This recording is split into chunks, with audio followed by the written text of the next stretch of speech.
नमस्कार, स्वागत है आप सभी के ज्ञान सम्मान के मंच पे। हम लोग यहाँ पे पिछले लेक्चर में जो है घटनासार करेंट अफेयर का कवर कर रहे थे, जो अपडेटेड था आपको अप्रैल से 2022 से लेके आपको 15 अप्रैल 2023 तक। उसके पैरेलल में आप सभी के लिए आज एक जो है नया पहल, ये नया मैगजीन आपके लिए कराया जा रहा है। ये मैगजीन जो है आपको घटना चक्र का जो दृष्टि आता है, ये भी मार्केट में अपडेट हो चुका है और इसमें जो इन्फॉर्मेशन कवर किया गया है 1 मई 2022 से लेके 15 अप्रैल 2022 तक का। अब मेरा ये पर्पस क्या है, मैं कुछ दिन पहले आपको बताया था कि एक मैगजीन तो एटलीस्ट आपको कर ही लेना चाहिए अच्छे से। अभी तक आप जहाँ से भी पढ़ते आ रहे थे, अच्छा बात है। यूपी पीसीएस प्रीलिम 2023 का एग्ज़ाम डेट बहुत ही नज़दीक है और हम लोग ट्रेंड एनालिसिस में ये बात देख चुके थे कि करेंट अफेयर का क्वेश्चन जो है 30 क्वेश्चन यहाँ से डायरेक्टली पूछे जाते हैं और यूपी स्पेशल यदि हम लोग ऐड कर देते हैं तो यहाँ से टोटल आपका 35 क्वेश्चन बनता है। अब ये जो है 35 क्वेश्चन आपके प्रीलिम्स एग्ज़ाम रिजल्ट निकालने में बहुत ही बड़ी भूमिका निभा सकता है। तो मैं ये सोचा कि क्यों ना आपके लिए जो है ये घटना सार के पैरेलल में घटना चक्र भी करा दिया जाए। अभी मेरे लिए थोड़ा सा डिफ़िकल्ट टास्क हो गया, बट मैं क्या चाहता हूँ कि आप यदि इस चैनल पे हैं और देख रहे हैं तो आप एग्जामिनेशन हॉल में यदि जा रहे हैं तो आपसे कोई क्वेश्चन गलत ना हो। अब ये मैगजीन जो कराने का मेरा पर्पस जो है ये है, चूँकि ये घटना चक्र में जब इस मैगजीन का मैं एनालिसिस किया तो मैं थोड़े दिन पहले आपसे बात किया था कि पढ़ने का दो तरीका होता है, चाहे कोई सब्जेक्ट आप पढ़ रहे हैं। जैसे हम लोग यहाँ पे करेंट अफेयर पढ़ रहे हैं तो इसका दो अप्रोच हो सकता है, एक हो सकता है हॉरिजॉन्टल और दूसरा हो सकता है वर्टिकल।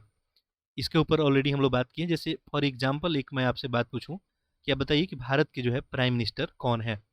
आप उत्तर देंगे कि नरेंद्र जो है दामोदर दास मोदी हैं, ये भारत के प्रधानमंत्री हैं।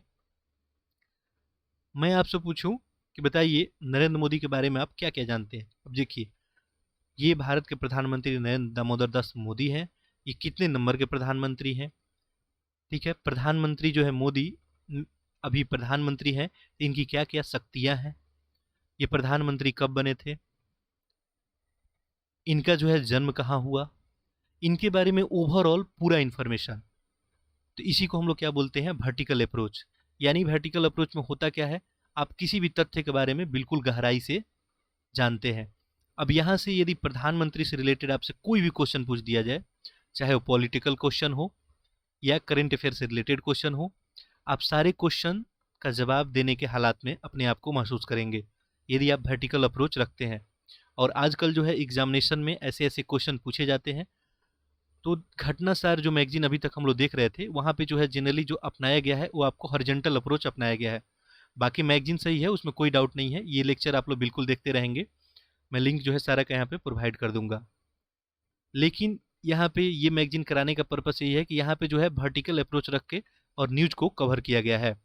तो क्यों ना थोड़ा समय और हम अपना व्यतीत करके, और जो 30 नंबर का टारगेट है, ठीक है, इसमें हम लोग क्या करें, अपने आप को ज़्यादा जो है 30 में जो है, अब देखिए आप कहीं से भी पढ़ते होंगे तो मैं ये नहीं बोल रहा हूँ कि 30 नंबर में आप 30 नंबर लाने का हालात में होंगे, लेकिन 30 में अगर आप 25 मार्क्स भी लेके आते हैं तो ये अच्छा जो है आपको मार्क्स माना जाएगा। तो इसके लिए जो है ये मैगजीन यहाँ पे हम करवा दे रहे हैं। टाइम थोड़ा सा लगेगा, टाइम एक्सपेंड आप करेंगे, लेक्चर जो है थोड़ा थोड़ा लंबा बनेगा।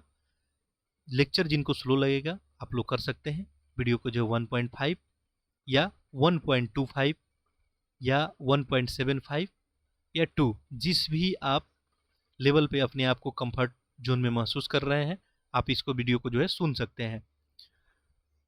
इसके अलावा यूपी पीसीएस प्रीलिम से रिलेटेड यदि मैं बात करूं तो आप सभी के लिए बहुत सारा टेस्ट सीरीज यहाँ पे डला हुआ है। दृष्टि का टेस्ट हम लोग लगभग 11-12 करीब टेस्ट सीरीज यहाँ पे कर लिए हैं। इसके अलावा यहाँ पे देखेंगे तो आपका धी आईएएस और जीएस वर्ल्ड, इसमें जो भी इंपॉर्टेंट टेस्ट सीरीज अभी बचे हुए हैं वो हम आपको करा देंगे। दृष्टि में एक आध टेस्ट बचे हुए हैं, ये भी हम लोग यहाँ से कर लेंगे, तो वो भी जाके आप देख सकते हैं, अपना एनालिसिस कर सकते हैं। तो चलिए हम लोग स्टार्ट करते हैं आज ये मैगजीन। तो इस मैगजीन में देखें तो जो कवर किया गया है आपको 1 मई 2022 से 15 अप्रैल 2023 तक का, यानी जो भी खास खास जो महत्वपूर्ण खबर है। अब वार्षिकांक जब भी आप पढ़ रहे हैं तो सारी खबरें जो है कवर करना पॉसिबल नहीं है। 200 पेज का ये मैगजीन है और 200 पेज में जो है पूरे साल का हर एक खबर डिटेल में हम लोग कवर नहीं कर सकते हैं। जो भी खास खास और महत्वपूर्ण खबर है इसको कवर किया गया है। तो मैं बात करूं यूपी प्रीलिम्स 2023 के लिए, तो मैगजीन काफ़ी ही महत्वपूर्ण है। यहाँ से बहुत सारे क्वेश्चन एग्जाम में आपको देखने को मिले हैं। इसके अलावा आप कोई और एग्जाम लिख रहे हैं, जैसे आप बीपीएससी लिखने वाले हैं 2000 ये जो 23 का बीपीएससी लिखने वाले हैं, या जो भी आप एग्जाम लिखने वाले हैं जिसमें आपको करंट पूछा जाता है, तो उसके लिए काफ़ी महत्वपूर्ण रहने वाला है। चलिए आइए इसके हम विषय वस्तु को देख लेते हैं। इससे पहले चैनल पे जो लोग भी नए हैं उनके लिए मैं बता दूं, मैं ये सारे वीडियो का लिंक आपको डिस्क्रिप्शन बॉक्स में प्रोवाइड कर दूंगा। यूपी स्पेशल एक मैप का भी यहाँ पे वीडियो डाला गया है, मैं उसका लिंक डाल दूंगा।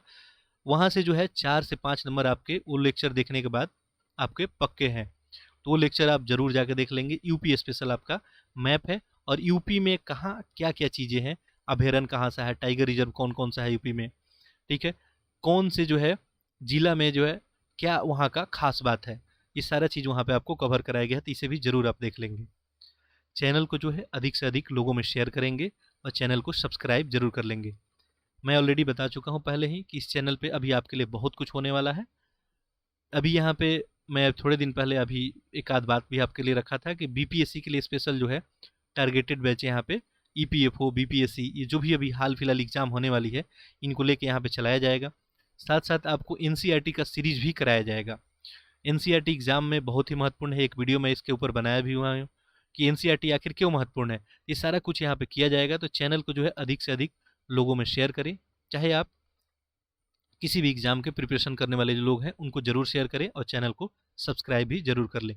देखिए तथ्य क्या क्या है, इस मैगजीन में जो है सबसे पहला जो घटना दिया गया है वो है आपको राष्ट्रीय परिदृश्य, यानी नेशनल न्यूज के संदर्भ में है। यहाँ पे पहला मुद्दा देखिए क्या है, आम आदमी पार्टी को जो है राष्ट्रीय दल का दर्जा मिल गया, ये हम लोग देखने वाले हैं। तो आज जो हम लोग देखने वाले हैं ये राष्ट्रीय परिदृश्य इसका देखने वाले हैं। हमारा कोशिश रहेगा कि मैं ये सारा मैटर जो है आपको बहुत अच्छे से कवर कराऊं। देखिए अगर लेक्चर काफ़ी लंबा यदि नहीं होता है तो हम लोग कवर कर लेंगे, नहीं तो इसका हम लोग पार्ट 2 भी कर लेंगे। तो देखिए पहला मैटर क्या है, आम आदमी पार्टी को राष्ट्रीय दल का दर्जा मिल गया।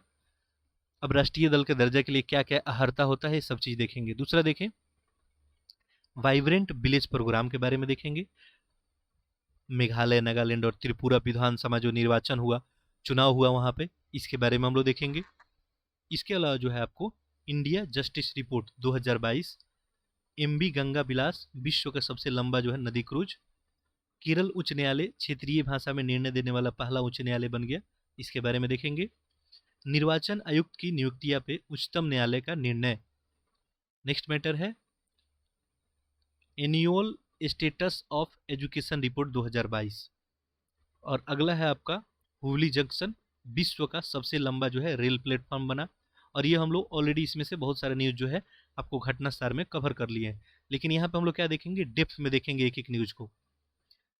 जैसे क्वेश्चन आपके एग्जाम में बनाए जाते हैं कि एक स्टेटमेंट दे देगा और 2-3 स्टेटमेंट दे देगा, पूछेगा कि बताइए निम्नलिखित में से कौन सा सही है, कुट के हेल्प से आपको बताना है, केवल 1-2 सही है, 2-3 सही है। तो ऐसे में इस तरह का आपको अप्रोच अपनाना जरूरी है, इसलिए मैं यहाँ पे आपको ये कवर करा रहा हूँ। बाकी आपको उसमें ये इन्फॉर्मेशन दे दिया गया है कि हुबली जंक्शन जो है विश्व का सबसे लंबा रेलवे प्लेटफॉर्म बना। विदिशा जो है 5G तकनीक लागू करने वाला पहला आकांक्षी जिला हो गया। कोल्लम भारत का पहला संविधान साक्षर जिला हो गया। और राष्ट्रीय ग्रीन हाइड्रोजन मिशन के बारे में देखेंगे। वायनाड सभी जनजाति लोगों को बुनियादी दस्तावेज प्रदान करने वाला पहला जिला हो गया। भारत की सबसे लंबी जो है एस्केप टनल के बारे में देखेंगे। तमिलनाडु स्वयं का जलवायु परिवर्तन मिशन शुरू करने वाला पहला राज्य हो गया। धर्मदम भारत का पहला पूर्ण पुस्तकालय निर्वाचन क्षेत्र। भारत का सबसे बड़ा तरल अपशिष्ट उपचार संयंत्र है। और हाउसिंग सोसाइटी के लिए भारत का पहला सौर संयंत्र। ये सारा हम लोग इन्फॉर्मेशन आज कवर करने की कोशिश करेंगे। फिर हम लोग नेक्स्ट जो आगे बढ़ेंगे तो इसमें आपको अंतर्राष्ट्रीय खबर दिया गया है, तो ये हम लोग नेक्स्ट लेक्चर में देखेंगे। उसके बाद इकोनॉमिक खबर जो आर्थिक परिदृश्य है और वैज्ञानिक परिदृश्य उसके नेक्स्ट में देखेंगे। और नेक्स्ट है आपका उत्तर प्रदेश स्पेशल। तो अभी तक जो लेक्चर चलेगा ये तो सारे लोग देख सकते हैं। उत्तर प्रदेश स्पेशल जो यूपी स्पेशल का तैयारी करता है, चाहे यूपी का कोई भी एग्जाम है, वो लोग ही इस लेक्चर को देखेंगे। ऐसे आपको थंबनेल में लिख दिया जाएगा। नेक्स्ट है आपको संक्षिप्तियाँ, जिसमें चर्चित व्यक्तित्व के बारे में, जो भी चर्चित स्थल है, पुरस्कार सम्मान है, कोई ऑपरेशन है, अभियान है, योजना परियोजना हो गया, कोई संधि समझौता हो गया, संघ संगठन आयोग समिति, चर्चित जो है आपको वर्ष दिवस हो गया, कुछ चर्चित पुस्तकें, ये सब जो है घटनाओं पे हम लोग यहाँ पे ध्यान देंगे। इसके अलावा खेल परिदृश्य काफ़ी इंपॉर्टेंट है, इसको भी देखा जाएगा। जैसे लॉन टेनिस हो गया, खेलो इंडिया यूथ गेम जो हो गया, 2022 का फीफा विश्व कप हुआ, cricket, hockey, football, table tennis, मुक्केबाजी, ये सब से रिलेटेड जो भी वार्षिक घटना है ये सारा कुछ कवर करेंगे। तो आइए सबसे पहले पहला मैटर हम लोग देखते हैं आज का राष्ट्रीय खबर क्या है। देखिए, ये जो है आपको देश की जो है राष्ट्रीय खबर में, राष्ट्रीय परिदृश्य में हम लोग क्या देखेंगे, देश की राजनीति, सामाजिक, धार्मिक, शैक्षिक घटनाओं और विभिन्न मंत्रालयों की घटनाओं पे नजर हम लोग डालेंगे। देखते हैं इसमें पहला खबर क्या है। पहला खबर क्या है आपका, आम आदमी पार्टी को जो है राष्ट्रीय दल का दर्जा मिल गया। अब देखिए, जब भी राष्ट्रीय दल का दर्जा मिलता है तो उसके लिए कुछ कंडीशन होता है, तो यहाँ पे देख लेते हैं। चुनाव चिन्ह, आरक्षण और आवंटन आदेश 1968 इलेक्शन सिंबल्स के तहत राष्ट्रीय दलों के रूप में मान्यता प्राप्त करने के लिए निर्धारित कुछ मानदंड होते हैं। यदि ये आप मानदंड फॉलो करते हैं, आप इसको जो है फुलफिल करते हैं, तो आपको जो है राष्ट्रीय दल का दर्जा दिया जाता है। देखिए, सबसे पहला कंडीशन क्या है, ये क्वेश्चन जो है आपके पॉलिटी में भी पूछा जाता है, तो आपका रिवीजन हो जाएगा। देखिए, पहला कंडीशन है, लोकसभा या विधानसभा के किसी आम चुनाव में उस राजनीतिक दल को न्यूनतम किन्हीं 4 राज्यों में से प्रत्येक राज्यों में कुल वैध मतों का न्यूनतम 6% मत प्राप्त हो और उसने लोकसभा में न्यूनतम 4 सीटें जीती हो। पहला कंडीशन, लोकसभा का चुनाव है या विधानसभा का है, कोई भी आम चुनाव है, कोई राजनीतिक अगर दल है, उसको न्यूनतम किन्हीं 4 राज्यों में, किसी भी 4 राज्यों में आपको प्रत्येक राज्य में कुल वैध मतों का न्यूनतम 6%, कम से कम जो है 4 राज्यों में उसको 6% मिलना चाहिए और उसके लोकसभा में न्यूनतम कम से कम 4 सीट आना चाहिए। ये कंडीशन अगर होता है तो उसको जो है राष्ट्रीय दल का दर्जा दिया जाएगा। नेक्स्ट देखें, लोकसभा के पिछले आम चुनाव में उस दल ने कुल सीटों की न्यूनतम 2% सीटों पर विजय प्राप्त की हो और उस सदन में न्यूनतम 3 राज्यों में से दल के प्रत्याशी निर्वाचित हुए हैं। दूसरा कंडीशन है।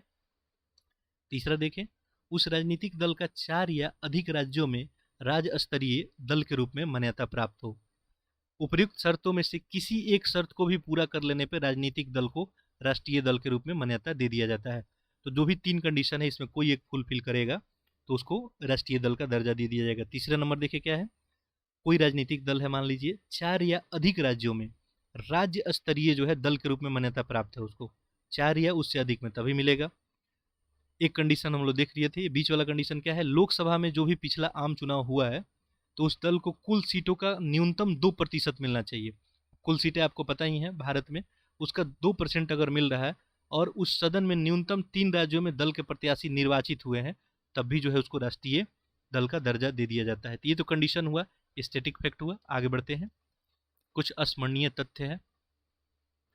देखिए, 10 अप्रैल 2023 को भारत निर्वाचन आयोग ने दिल्ली के मुख्यमंत्री अरविंद केजरीवाल के नेतृत्व वाली आम आदमी पार्टी को राष्ट्रीय दल का दर्जा प्रदान कर दिया, जबकि अखिल भारतीय तृणमूल कांग्रेस, भारतीय कम्युनिस्ट पार्टी, राष्ट्रवादी कांग्रेस पार्टी से राष्ट्रीय दल का दर्जा वापस ले लिया गया। अब देखिए, ये दोनों केस होता है। पहला केस क्या हुआ, इनको मिला और इनसे जो है छीन लिया गया। किससे किससे, पहले अखिल भारतीय तृणमूल कांग्रेस के पास था, ये जो है वो स्थिति को फुलफिल नहीं कर रहे हैं। भारतीय कम्युनिस्ट पार्टी और राष्ट्रवादी कांग्रेस पार्टी, राष्ट्रवादी कांग्रेस पार्टी को भी। अब ये क्वेश्चन यहाँ से आपसे बनाया जा सकता है, पूछ देगा कि निम्नांकित में से अभी किससे जो है आपको राष्ट्रीय राजनीतिक दल का दर्जा छीन लिया गया, वापस ले लिया गया। ऑप्शन में आपको रहेगा अखिल भारतीय तृणमूल कांग्रेस, भारतीय कम्युनिस्ट पार्टी और राष्ट्रीय कांग्रेस पार्टी। इनमें से सभी आपका ऑप्शन क्या हो जाएगा, इनमें से सभी। इसी को हम लोग बोलते हैं वर्टिकल अप्रोच, यानी एक तथ्य के ऊपर इर्द गिर्द 4 पेरीमीटर में जो जो इन्फॉर्मेशन बन सकता है, इसको और हम बोल सकते हैं अन्य भाषा में 360 डिग्री अप्रोच। यानी एक राष्ट्रीय दल के ऊपर क्या क्या पॉइंट आप बना सकते हैं, इस सारे पॉइंट का नॉलेज यदि आपके पास हो गया, इसी को वर्टिकल अप्रोच। और ये अप्रोच यदि आप अपनाते हैं तो चाहे आप यूपीएससी एग्जाम लिख रहे हो, चाहे यूपी पीसीएस लिख रहे हो, चाहे कोई भी स्टेट पीसीएस भी है या वनडे एग्जाम, आपको कोई प्रॉब्लम नहीं आएगी। ठीक है, क्लियर हो गया। तो ये बात जरूर याद रखेंगे, किनको जो है छीना गया। ये बात तो सबको याद होगा कि राष्ट्रीय दल का आम आदमी पार्टी को दर्जा दिया गया, लेकिन किनका जो है समाप्त किया गया, तो पहला तृणमूल कांग्रेस, दूसरा भारतीय कम्युनिस्ट पार्टी और तीसरा राष्ट्रीय कांग्रेस पार्टी। आगे देखते हैं। इस प्रकार वर्तमान में जो है देश में राष्ट्रीय दलों की कुल संख्या कितनी है? अभी 6 है, ये भी बात याद रखेंगे। अभी भारत में जो है राष्ट्रीय दलों की संख्या कितनी है? 6 है। हाल ही में संपन्न गुजरात विधानसभा चुनाव 2022 में आम आदमी पार्टी के प्रदर्शन की समीक्षा से यह स्पष्ट होता है कि इस पार्टी के प्रत्याशियों ने उक्त चुनाव में कुल वैध मतों का कितना 12.92% मत प्राप्त किया। इसके अतिरिक्त गुजरात विधानसभा में कुल जो है 182 सीटों में आम आदमी पार्टी को 5 सीटें में जीतने में सफल रही। तो देखिए इसको 12% मत भी मिला और 5 सीटें जीतने में भी सफल रही। इसके अलावा देखिए तो इस प्रकार आम आदमी पार्टी ने गुजरात में राज्य स्तरीय दल के रूप में मान्यता प्राप्त करने हेतु निर्धारित जो भी मानदंड है उसको पूरा कर लिया। उल्लेखनीय है कि आम आदमी पार्टी पहले से कहाँ पे है? तो पंजाब में, गोवा और राष्ट्रीय राजधानी क्षेत्र दिल्ली में पहले से ही राज्य स्तरीय दल की मान्यता प्राप्त है। अब इस तरह से देखिए, पहले से पंजाब में, गोवा में और दिल्ली में। इस प्रकार आम आदमी की पार्टी के पास कितना हो गया? कुल जो है 4 राज्यों में राष्ट्रीय जो है स्तर का जो है उसको दल का जो है दर्जा प्राप्त हो गया। और इस तरह से यहाँ पे देखिए तो ये कंडीशन जो है फुलफिल कर लिया। जो यहाँ पे तीसरा नंबर कंडीशन था ये फुलफिल कर लिया और ऐसे में इसको क्या दे दिया गया? यहाँ पे आपको राष्ट्रीय दल घोषित कर दिया गया। ज्ञातव्य है कि चुनाव चिन्ह आदेश 1968 के तहत इसके अंतर्गत राष्ट्रीय राजधानी क्षेत्र दिल्ली भी शामिल है। उल्लेखनीय है कि आम आदमी पार्टी का चुनाव चिन्ह क्या है? आपको झाड़ू है, ये भी बात पता होना चाहिए। अब देखिए अभी भारत में कौन कौन सी पार्टी राष्ट्रीय दल है उनको देख ले एक नज़र में। पहला है आपको भारतीय राष्ट्रीय कांग्रेस, ठीक है। दूसरा है भारतीय जनता पार्टी। तीसरा है आपको बहुजन समाज पार्टी। चौथा है आपको भारतीय कम्युनिस्ट पार्टी, CPIM है, यानी ये कम्युनिस्ट पार्टी मार्क्सवादी है, ध्यान देंगे। और यहाँ पे हम लोग अभी क्या देखे थे, आपको किन से जो है ले लिया गया था? तो ये आपको था भारतीय कम्युनिस्ट पार्टी था, ठीक है। और यहाँ पे क्या है, कंफ्यूज नहीं होंगे, भारतीय कम्युनिस्ट पार्टी मार्क्सवादी है। CPIM जो है राष्ट्रीय है, CPI अभी नहीं है। CPI नेशनल पीपुल्स पार्टी और आम आदमी पार्टी 6 नंबर का। तो आप याद रखेंगे, यहाँ से भी एक क्वेश्चन बनाया जा सकता है। बताइए कि निम्नांकित में से कौन जो है राष्ट्रीय राजनीतिक दल नहीं है? ऑप्शन ए दे देगा भारतीय राष्ट्रीय कांग्रेस, ऑप्शन बी भारतीय कम्युनिस्ट पार्टी, ऑप्शन सी आपको राष्ट्रीय जनता दल, ऑप्शन डी आपको दे दे आम आदमी पार्टी। अब आपका सही उत्तर क्या हो जाएगा? राष्ट्रीय जनता दल। ये छह का नाम आप याद रखेंगे, राष्ट्रीय कांग्रेस, भारतीय जनता पार्टी, समाजवादी पार्टी, ये समाजवादी पार्टी नहीं है, बहुजन समाजवादी पार्टी है, ठीक है, बहुजन समाज पार्टी है, और भारतीय कम्युनिस्ट पार्टी होगी, और नेशनल पीपुल्स और आम आदमी पार्टी। तो ये आपको न्यूज क्लियर हो गया होगा। चलिए अगले खबर की ओर बढ़ते हैं हम लोग। नेक्स्ट देखें, वाइब्रेंट विलेज प्रोग्राम क्या है? ये केंद्रीय वित्त मंत्री के द्वारा अपने बजट भाषण 2022-23 के दौरान वाइब्रेंट विलेज प्रोग्राम यानी VVP वाइब्रेंट विलेज प्रोग्राम की घोषणा की गई। इस कार्यक्रम के तहत छिटपुट जनसंख्या, सीमित कनेक्टिविटी और असंरचना वाले उत्तरी सीमा यानी जो भी नॉर्दर्न बॉर्डर है कि सीमावर्ती गांवों को आच्छादित करने की परिकल्पना की गई, जो अक्सर विकास के लाभों से वंचित रहता है। ये वाइब्रेंट जो है विलेज प्रोग्राम किसके लिए है? तो किसके लिए है? नॉर्दर्न बॉर्डर में जो भी आते हैं, गांव जो आते हैं जो विकास से वंचित है, उन्हीं के लिए ये लेके आया गया है। स्मरणीय तथ्य देखिए इसका, 10 अप्रैल 2023 को गृह मंत्री अमित शाह ने वाइब्रेंट विलेज कार्यक्रम को लॉन्च किया। इस कार्यक्रम में अरुणाचल प्रदेश के अंजाव जिले के एक सीमावर्ती गांव किवितु में लॉन्च किया गया। ये जो वाइब्रेंट विलेज प्रोग्राम है कहाँ लॉन्च किया गया? अरुणाचल प्रदेश के आपको अंजाव जिले में किवितु गांव में ये लॉन्च किया गया। चलिए आगे बढ़ते हैं।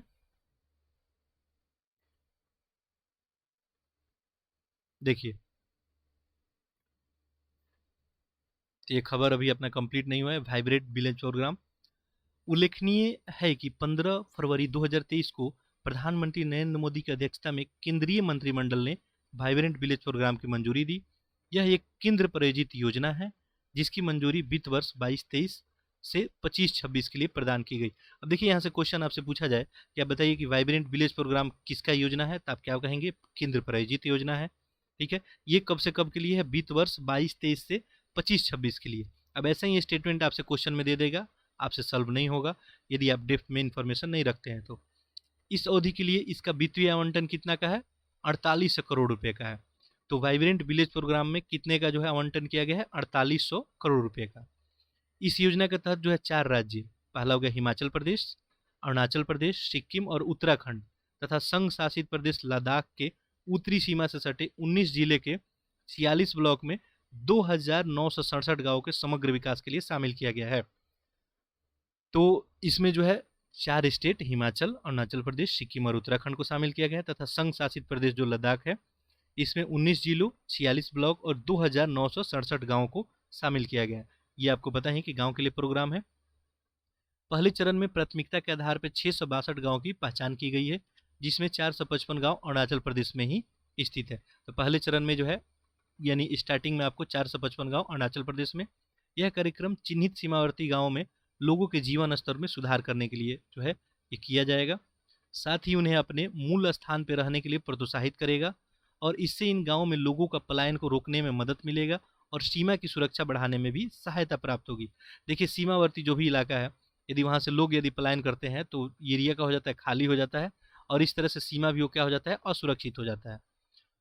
वाइब्रेंट विलेज एक्शन ग्राम पंचायतों की सहायता से जिला प्रशासन द्वारा निर्मित किया जाएगा। अब यहाँ से सारा इन्फॉर्मेशन आपको पता हो गया। यहाँ से अब कोई हम क्वेश्चन यदि बनाए तो आप बिल्कुल उत्तर कर सकते हैं। वाइब्रेंट विलेज प्रोग्राम क्या है उसके बारे में दे दे। पहला कथन क्या दे दे कि ये जो है केंद्र प्रायोजित कार्यक्रम है। दूसरा दे दे कि ये जो है वित्त वर्ष 2022-23 से लेके 25-26 तक के लिए प्रदान की गई है। इसमें जो है 4800 रुपये खर्च किया जाएगा। ये जो है आपको हिमाचल प्रदेश, अरुणाचल प्रदेश, सिक्किम, उत्तराखंड के लिए जो है, इसके अलावा लद्दाख के लिए लागू किया गया है। आप आंसर इसका करने में सक्षम होंगे। चलिए अगला टॉपिक की ओर बढ़ते हैं। नेक्स्ट है आपका मेघालय, नागालैंड और त्रिपुरा विधानसभा निर्वाचन 2023। अभी यहाँ पे चुनाव हुए और यहाँ पे क्या स्थिति रहा, यहाँ से क्वेश्चन जो है बनाने का चांस है। देखिए, भारत के संविधान के तहत प्रदत्त अधिकार और शक्तियों का प्रयोग करते हुए हाल ही में भारतीय निर्वाचन आयोग द्वारा मेघालय, नागालैंड और त्रिपुरा में स्वतंत्र, निष्पक्ष, सहभागी और सुरक्षित विधानसभा निर्वाचन संपन्न कराया गया। स्थिति क्या रहा, तो 2 मार्च 2023 को भारत निर्वाचन आयोग द्वारा 3 राज्यों का विधानसभा चुनाव जो है परिणाम जारी कर दिया गया। ये 3 राज्य कौन थे, मेघालय, नागालैंड और त्रिपुरा। अब देखते हैं मेघालय का स्थिति क्या रहा। मेघालय का देखिए, सबसे पहले 10वीं मेघालय विधानसभा की कार्यकाल की समाप्ति 15 मार्च 2023 को निर्धारित थी। जो 10वीं चल रही थी वो 15 मार्च को समाप्त होने वाली थी, जिसके कारण राज्य में 27 फरवरी 2023 को एक चरण में चुनाव संपन्न हुआ। राज्य में निर्वाचन क्षेत्रों की कुल संख्या कितनी है, 60 है।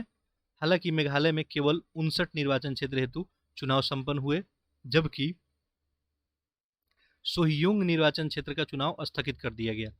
तो वहां पे 60 थे, 59 पे आपको हुआ। नेक्स्ट देखते हैं। उल्लेखनीय है कि मेघालय के पूर्व गृह मंत्री और यूडीपी, यूनाइटेड डेमोक्रेटिक पार्टी के प्रत्याशी HDR लिंगदोह के निधन के कारण यह निर्णय लिया गया। ज्ञातव्य है कि मेघालय विधानसभा में 60 सीटों में 55 सीट अनुसूचित जनजाति के लिए आरक्षित है। ये बात आप लोग याद रखेंगे। मेघालय में जो है 60 सीटों में 55 सीट किसके लिए आरक्षित है, अनुसूचित जनजाति, यानी ये ST के लिए आरक्षित है, जबकि अनुसूचित जाति के लिए कोई भी सीट आरक्षित नहीं है। दोनों बात आप याद रखेंगे। आगे देखें, मेघालय विधानसभा निर्वाचन 2023 में 86.69% मतदान दर्ज किया गया। वर्ष 2018 में चुनाव की तुलना में इसमें 0.04% वृद्धि दर्ज की गई। ठीक है, तो लगभग 86% यहाँ पे मतदान हुआ। चुनाव परिणाम के अनुसार मेघालय में जो है कोनराड के संगमा, नाम याद रखेंगे, कोनराड के संगमा के नेतृत्व वाली नेशनल पीपुल्स पार्टी सबसे बड़ी पार्टी के रूप में उभर के सामने आई और 7 मार्च 2023 को कोनराड के संगमा ने लगातार दूसरे कार्यकाल हेतु मेघालय के मुख्यमंत्री की शपथ ली। तो मेघालय के मुख्यमंत्री कौन है अभी, कोनराड के संगमा। आगे देखें, प्रिस्टोन टाइनसोंग तथा सिनयाब्लंग जो है दर ने उप मुख्यमंत्री के रूप में शपथ ली। तो ये लोग उप मुख्यमंत्री बने, प्रिस्टोन टाइनसंग और सिन आओ वलंग, ये दोनों लोग मुख्यमंत्री बने। 9 मार्च 2023 को NPP के थॉमस ए संगमा को 11वीं मेघालय विधानसभा का अध्यक्ष चुना गया। तो देखिए, विधानसभा का अध्यक्ष वहां पे कौन बन गए, थॉमस ए संगमा बन गए। मेघालय विधानसभा के अध्यक्ष कौन बन गए, थॉमस ए आपको संगमा।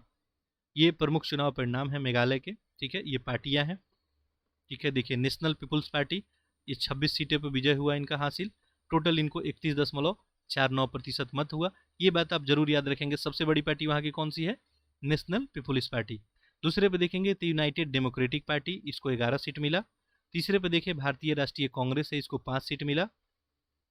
चौथे पे यहाँ पे देखेंगे ऑल इंडिया तृणमूल कांग्रेस, इसको भी 5 मिला। पांचवें पे देखें यहाँ पे voice of the people party, इनको 4 मिला।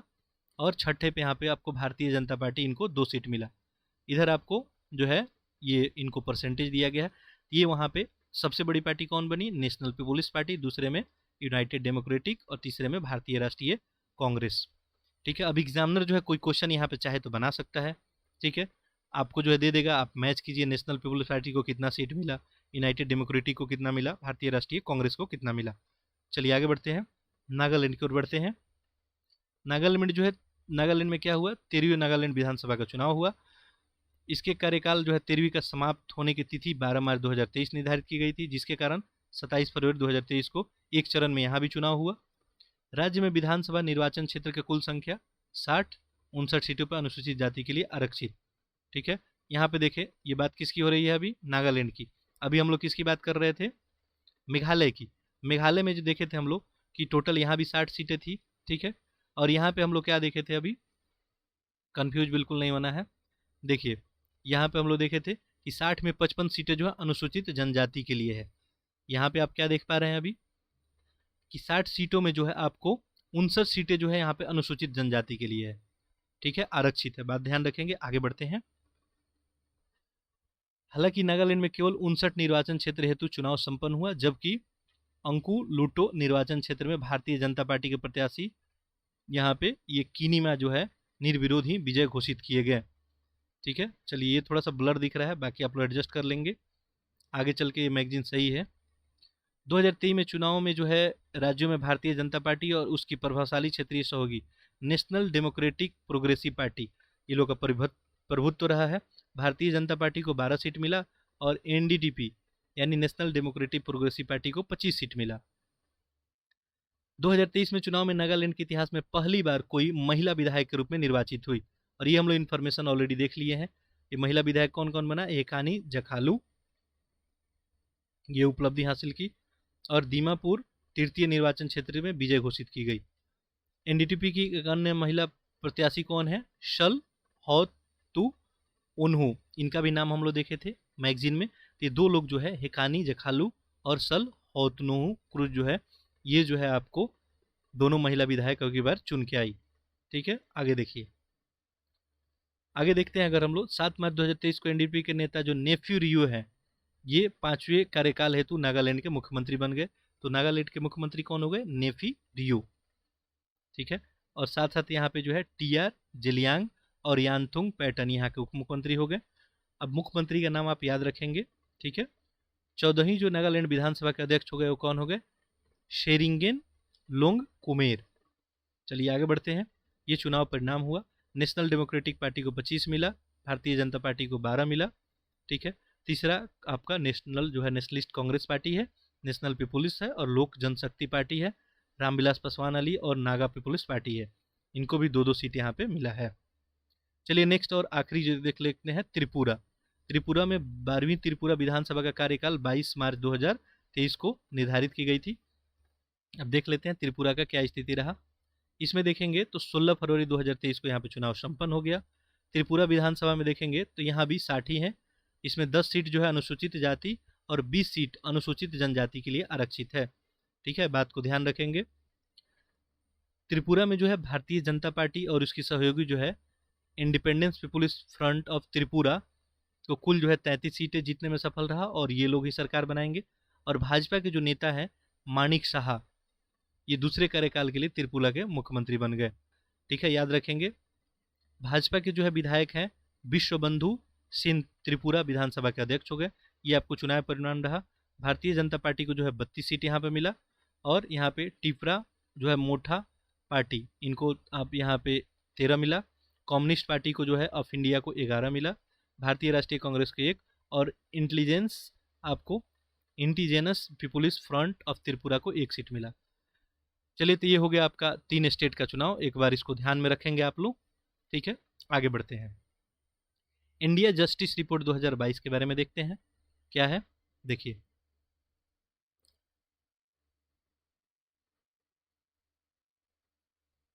ओके चलिए, इंडिया जस्टिस रिपोर्ट अपनी तरह पहली राष्ट्रीय आवधिक रिपोर्ट यानी नेशनल पीरियोडिक रिपोर्ट है, जो प्रत्येक राज्य में न्याय प्रणाली के 4 स्तंभ पुलिस, जेल प्रणाली, न्यायपालिका और कानून सहायता की क्षमता को मापने के लिए सूचना जो है एकत्र करता है। तो देखिए ये जो जस्टिस रिपोर्ट आता है, इसका मापने का जो है 4 जो है स्तंभ है। क्या है?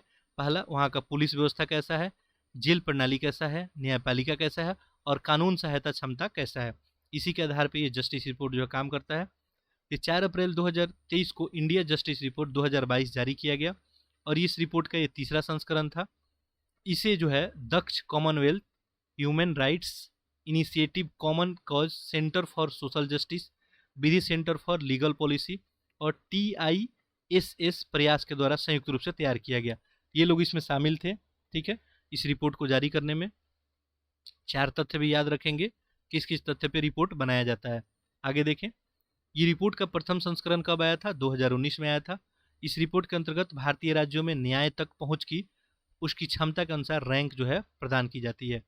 इस रिपोर्ट में देखेंगे तो राज्य को जो है 2 श्रेणी में विभक्त किया गया है, एक बड़े हैं और एक मध्यम आकार के राज्य हैं।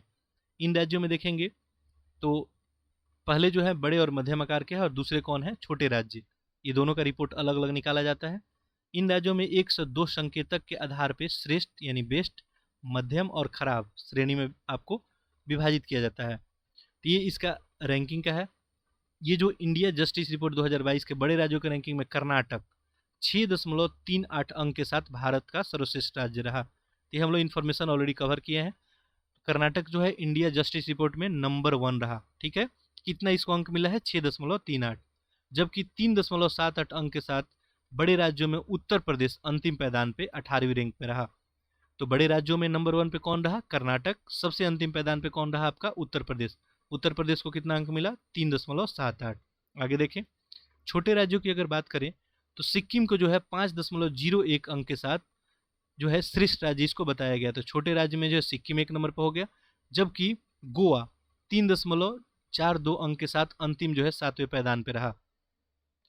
तो बड़े राज्य में हम लोग देखें नंबर 1 आपका कर्नाटक और लास्ट पे हो गया आपका उत्तर प्रदेश। छोटे राज्यों में नंबर 1 पे सिक्किम और अंतिम पे जो हो जाएगा आपका वो हो जाएगा गोवा। न्याय के 4 स्तंभ आधार पे जो है बड़े और मध्यम आकार के शीर्ष में अंतिम 3 राज्यों की रैंकिंग है। अब देखिए यहाँ पे 3 राज्यों का रैंकिंग देख लीजिए, ये बड़े राज्यों का रैंकिंग है। देखिए कभी कभी एग्जामिनर जो है ऐसे क्वेश्चन पूछ देता है कि बताइए इंडिया जस्टिस रिपोर्ट में जो है कौन टॉप 3 में रहा। आपको यदि लगाने का आ जाए तो देखिए सबसे पहले कौन है? कर्नाटक, फिर है तमिल और फिर है तेलंगाना। कर्नाटक का रैंकिंग देखेंगे तो पुलिस में देखिए इसको यहाँ पे 2, जेल प्रणाली में 2, न्याय प्रणाली में 2 और कानून सहायता में ये जो है यहाँ पे आपको शीर्ष राज्य के बारे में बताया गया है। तो बस ये आप डाटा नहीं याद रखेंगे चलेगा, बस इतना ध्यान रखें कर्नाटक नंबर 1 पे, तमिल 2 पे और तेलंगाना 3 पे। अंतिम में आपको पता ही है। ठीक है, अंतिम में देख ले एक बार। अंतिम में देखेंगे तो बिहार हो गया आपका 16वां रैंक है बिहार का। इससे थोड़ा सा बाद आपको उत्तर प्रदेश और सबसे लास्ट कौन है? आपका उत्तर प्रदेश है। पहला बिहार, दूसरा पश्चिम बंगाल और तीसरा उत्तर प्रदेश। तो अंतिम 3 का लिस्ट है। सबसे आखिरी पे कौन है? उत्तर प्रदेश।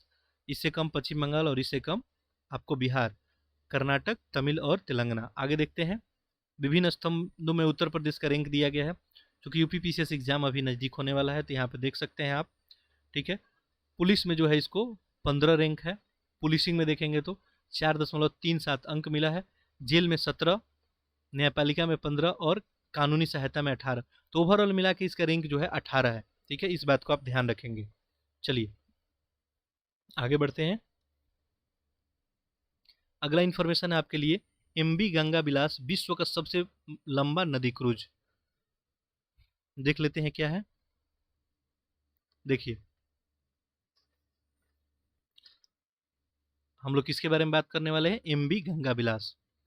देखिए राष्ट्रीय जल मार्ग अधिनियम 2016 12 अप्रैल 2016 को लागू किया गया था। देश में अंतर्देशीय जल परिवहन इनलैंड वाटर ट्रांसपोर्ट को बढ़ावा देने के उद्देश्य से इस अधिनियम को 111 जल मार्ग को राष्ट्रीय जल मार्ग घोषित किया गया।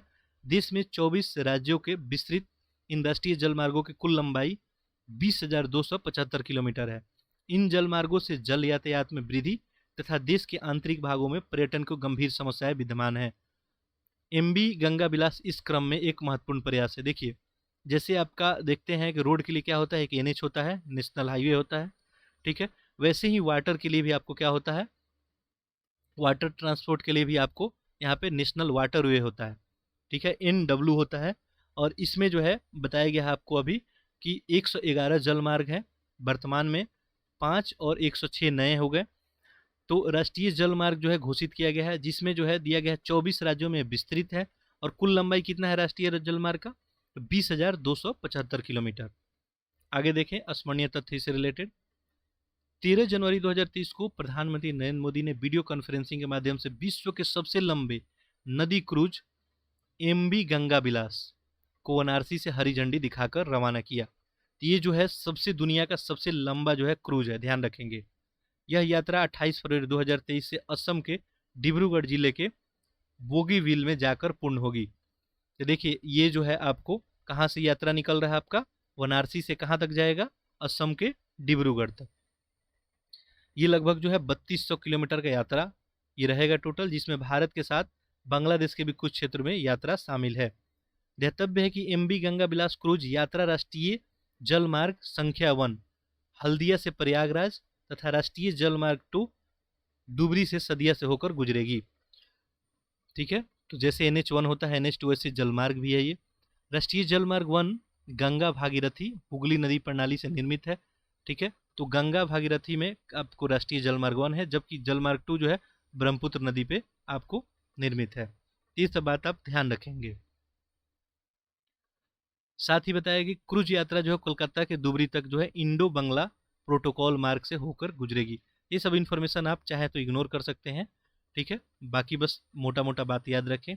यात्रा में जो है कुल 27 नदी प्रणाली से होकर गुजरेगी ये, ठीक है। ये सब जो है इन्फॉर्मेशन है। इस यात्रा में विश्व धरोहर स्थल राष्ट्रीय उद्यान, नदी घाटों और बिहार में पटना, झारखंड में साहिबगंज, पश्चिम बंगाल में कोलकाता, बांग्लादेश में ढाका, असम में गुवाहाटी सहित 50 पर्यटक स्थलों का भ्रमण शामिल था। ये बात आप याद रखेंगे, जिससे भारत और बांग्लादेश की कला, संस्कृति, इतिहास और आध्यात्मिकता को समझने का अवसर मिला है। ये था आपका MV गंगा विलास। सभी विलासता वाली सुविधाओं के साथ 3 डेक और 36 पर्यटकों क्षमता वाली 18 जो है स्वीट शामिल था इसमें। पहली यात्रा स्विट्जरलैंड के 32 पर्यटक शामिल थे। पहली यात्रा में इसमें 32 पर्यटक शामिल हुए हैं। गंगा विलास क्रूज सेवा निजी संचालन मेसर्स अंतरा रिवर क्रूज द्वारा संचालित है, ये भी बात आप ध्यान रखेंगे। ज्ञातव्य है कि MV गंगा विलास पोत की लंबाई लगभग 65.5 मीटर और चौड़ाई इसका 12.8 मीटर है। चलिए आगे बढ़ते हैं। ये हो गया आपका MV गंगा विलास। आगे देखते हैं। केरल उच्च न्यायालय क्षेत्रीय भाषा में निर्णय देने वाला पहला उच्च न्यायालय हो गया, ठीक है, ध्यान रखेंगे। तो ये जो है आपके लिए इंपॉर्टेंट इन्फॉर्मेशन है। संविधान की 8वीं अनुसूची में संविधान द्वारा मान्यता प्राप्त 22 क्षेत्रीय भाषा का उल्लेख है। 22 भाषा टोटल है, ये 22 भाषा का लिस्ट है आपको। पॉलिटी में ये सब सारा आप देखे होंगे। इनिशियल में 22 भाषा नहीं थे, अमेंड करके बाद में डाला गया है ये। तो इसमें आपको असमी है, बंगाली है, बोडो है, डोंगरी है, गुजराती, कन्नड़, कश्मीरी, कोंकण, मैथिली, मणिपुरी, मराठी, हिंदी, नेपाली, उड़िया, पंजाबी, संस्कृत, संथाली, सिंधी, तमिल, तेलुगु, उर्दू और यहाँ पे 22वां जो है मलयालम। तो ये सब क्या है आपको संविधान के 8वीं अनुसूची में शामिल सारी भाषाएं हैं। अब मामला क्या है यहाँ पे, केरल उच्च न्यायालय जो है क्षेत्रीय भाषा में निर्णय, आपको पता ही है कि उच्च न्यायालय वगैरह में जनरली निर्णय आप देखते होंगे अंग्रेजी का उपयोग किया जाता है, ये क्षेत्रीय भाषा में किया गया है। हाल ही में भारत के मुख्य न्यायाधीश DY चंद्रचूड़ ने सर्वोच्च न्यायालय और उच्च न्यायालय के निर्णयों को क्षेत्रीय भाषा में प्रकाशित करने पर जोर दिया कि जो भी सर्वोच्च न्यायालय या उच्च न्यायालय का निर्णय है उसको क्षेत्रीय भाषा में प्रकाशित किया जाए। DY चंद्रचूड़ ने इसके लिए आर्टिफिशियल इंटेलिजेंस और प्राकृतिक भाषा जो है प्रसंस्करण द्वारा संचालित प्रौद्योगिकी का उपयोग का सुझाव दिया। उच्चतम न्यायालय के निर्णयों का क्षेत्रीय भाषा में अनुवाद करने के लिए न्यायमूर्ति अभय ओका की अध्यक्षता में एक समिति गठित की गई थी। फरवरी 2023 में केरल उच्च न्यायालय क्षेत्रीय भाषा मलयालम में निर्णय प्रकाशित करने वाला भारत का पहला उच्च न्यायालय बन गया। अब देखिए केरल का वहाँ का जो है क्षेत्रीय भाषा क्या हो गया, मलयालम। तो मलयालम में फैसला देने वाला, और मलयालम अभी देखे हम लोग लिस्ट में भी शामिल है। तो भारत का पहला राज्य जो है उच्च न्यायालय कौन हो गया, भारत का पहला उच्च न्यायालय कौन हो गया, केरल उच्च न्यायालय। उल्लेखनीय है कि केरल उच्च न्यायालय ने क्षेत्रीय भाषा मलयालम में 2 निर्णय जो है अभी तक दे दिया है। केरल उच्च न्यायालय के मुख्य न्यायाधीश एस मणिकुमार और न्यायमूर्ति साजी पी चाली की खंडपीठ द्वारा दोनों निर्णय दिया गया। केरल उच्च न्यायालय द्वारा क्षेत्रीय भाषा मलयालम में प्रकाशित दोनों निर्णय अधोलिखित है। ठीक है, तो ये जो है बात आप याद रखेंगे। ठीक है, चलिए आगे बढ़ते हैं हम लोग। अगला आपके लिए इन्फॉर्मेशन है, निर्वाचन आयुक्त की नियुक्ति पे उच्चतम न्यायालय का निर्णय। भारत के मुख्य निर्वाचन आयुक्त जो है चीफ इलेक्शन कमिश्नर और अन्य निर्वाचन आयुक्तों की नियुक्ति पे संविधान के अनुच्छेद 324(2) के कार्य क्षेत्र के अधीन आता है। तो यदि निर्वाचन आयोग की नियुक्ति करना है तो आपको आर्टिकल 325 324 में आपको बताया गया है। संविधान में मुख्य निर्वाचन आयुक्त और निर्वाचन आयुक्त की नियुक्तियों के लिए कोई विशिष्ट विधायी प्रक्रिया वर्णित नहीं है। अब तक मुख्य निर्वाचन आयुक्त और निर्वाचन आयुक्तों की नियुक्ति प्रधानमंत्री के नेतृत्व में मंत्रिपरिषद के सलाह पे राष्ट्रपति द्वारा किया जाता था। अब यहाँ पे मामला क्या है कि निर्वाचन आयोग की नियुक्ति पर उच्चतम न्यायालय का क्या निर्णय है, देखते हैं। 2 मार्च 2023 को उच्चतम न्यायालय की 5 सदस्यीय संवैधानिक पीठ ने अपने एक ऐतिहासिक निर्णय को मुख्य चुनाव आयुक्त और चुनाव आयुक्त की नियुक्ति के संबंध में अहम फैसला सुनाया। न्यायालय ने अपने निर्णय में यह कहा कि मुख्य चुनाव आयुक्त और चुनाव आयुक्त की नियुक्ति एक समिति की सिफारिश पर राष्ट्रपति द्वारा की जाएगी।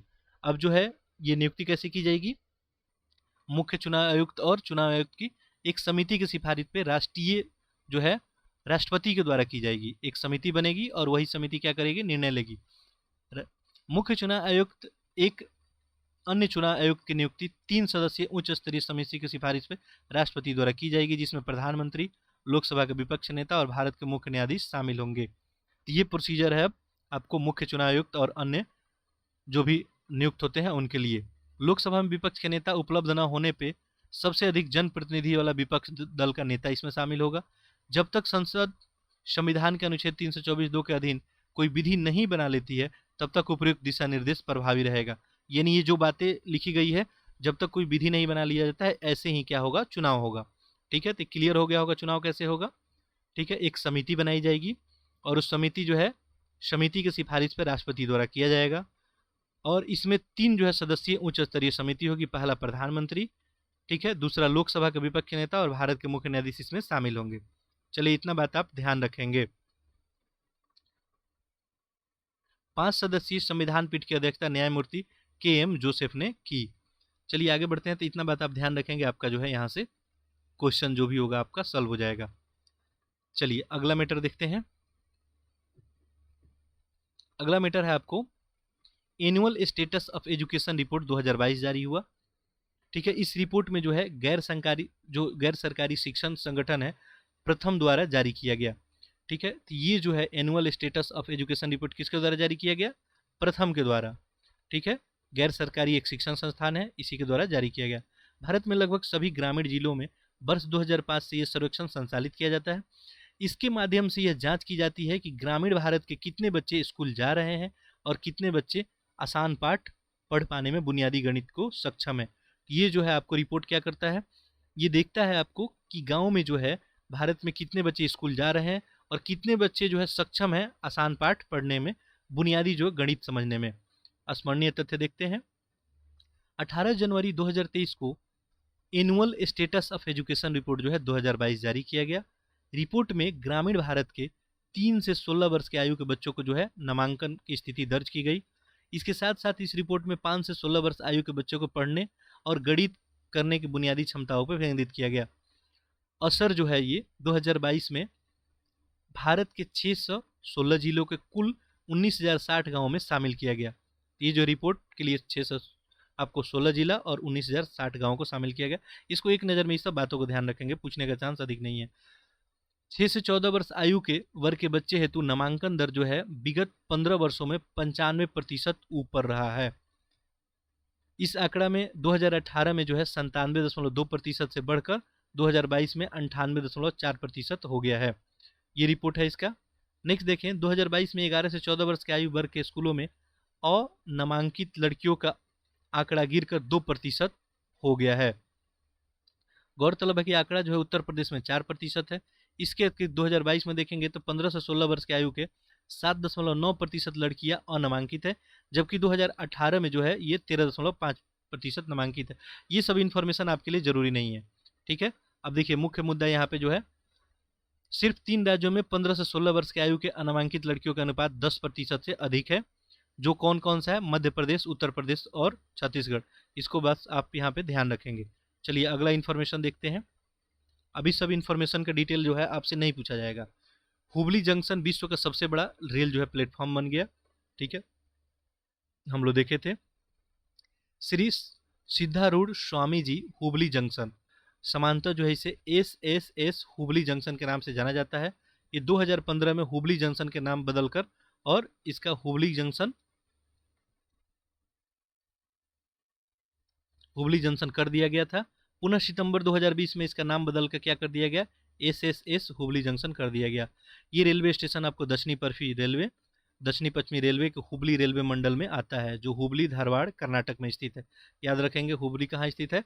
कर्नाटक धारवाड़ में। ठीक है, तो ये जो है आपको 13 जनवरी 2023 को गिनीज वर्ल्ड रिकॉर्ड में इसको हुबली जंक्शन को जो है आपको प्लेटफॉर्म संख्या 8 को विश्व के सबसे लंबे रेल प्लेटफॉर्म के रूप में दर्जा प्राप्त हो गया। ठीक है, देखेंगे तो इस प्लेटफॉर्म का लंबाई कितना है? 1507 मीटर है।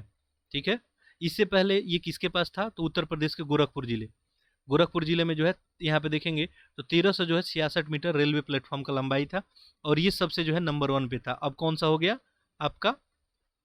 गिनीज वर्ल्ड बुक में किसका नाम शामिल हो गया? तो आपका हुबली धारवाड़ जो है ये यहाँ पे इसका शामिल कर दिया गया। आगे देखें, ये विश्व के 5 जो है सबसे लंबे प्लेटफॉर्म का आपको लिस्ट दिया गया है।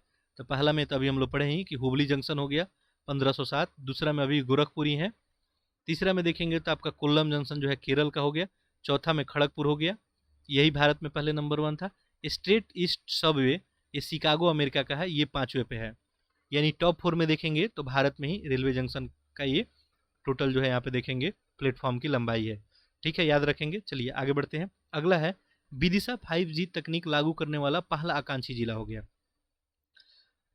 देश में जो है 112 सर्वाधिक अल्प विकसित जिले को तीव्र और प्रभावी तरीके से रूपांतरित करने के उद्देश्य से प्रधानमंत्री मोदी ने 2018 में आकांक्षी जिला कार्यक्रम जो है एस्पिरेशनल डिस्ट्रिक्ट प्रोग्राम को लॉन्च किया था और इसमें 112 आकांक्षी जिलों में उत्तर प्रदेश के 8 जिले हैं। ये 8 जिले कौन कौन हैं? बहराइच, बलरामपुर, चंदौली, चित्रकूट, फतेहपुर, सरस्वती, सिद्धार्थनगर और सोनभद्र शामिल है। तो 13 जनवरी आपको 2023 को विदिशा स्टार्टअप्स द्वारा प्रस्तावित नवाचारी 5G का उपयोग मामले में जमीनी स्तर पर तैनात करने वाला भारत का पहला आकांक्षी जिला बन गया। ठीक है, इतना बात आप याद रखेंगे, आपके लिए काफी होगा। चलिए आगे देखते हैं। ये विदिशा जो है मध्य प्रदेश का एक आकांक्षी जिला हो गया। ठीक है, चलिए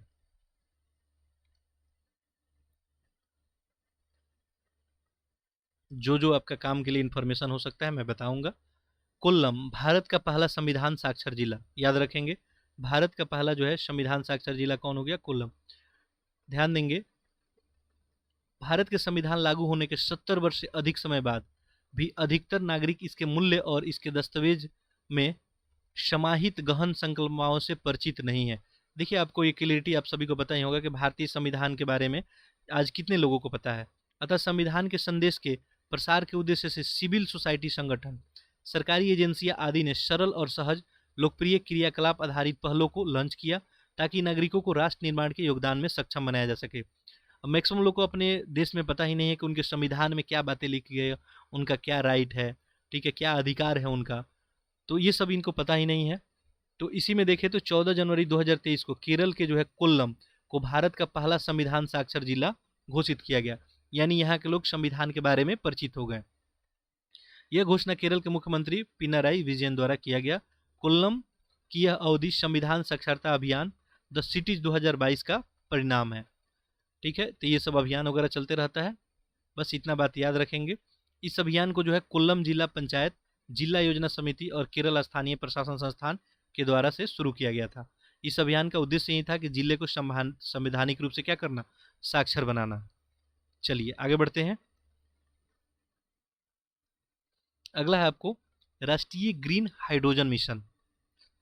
प्रधानमंत्री नरेंद्र मोदी ने वर्ष 2047 तक भारत को एक ऊर्जा स्वतंत्र यानी एनर्जी इंडिपेंडेंट राष्ट्र के रूप में रूपांतरित करने का लक्ष्य निर्धारित किया है, जिसमें जो है आपको पेट्रोलियम, जीवाश्म आधारित उत्पादों के विकल्प के रूप में हरित हाइड्रोजन एक सक्रिय भूमिका निभाएगा।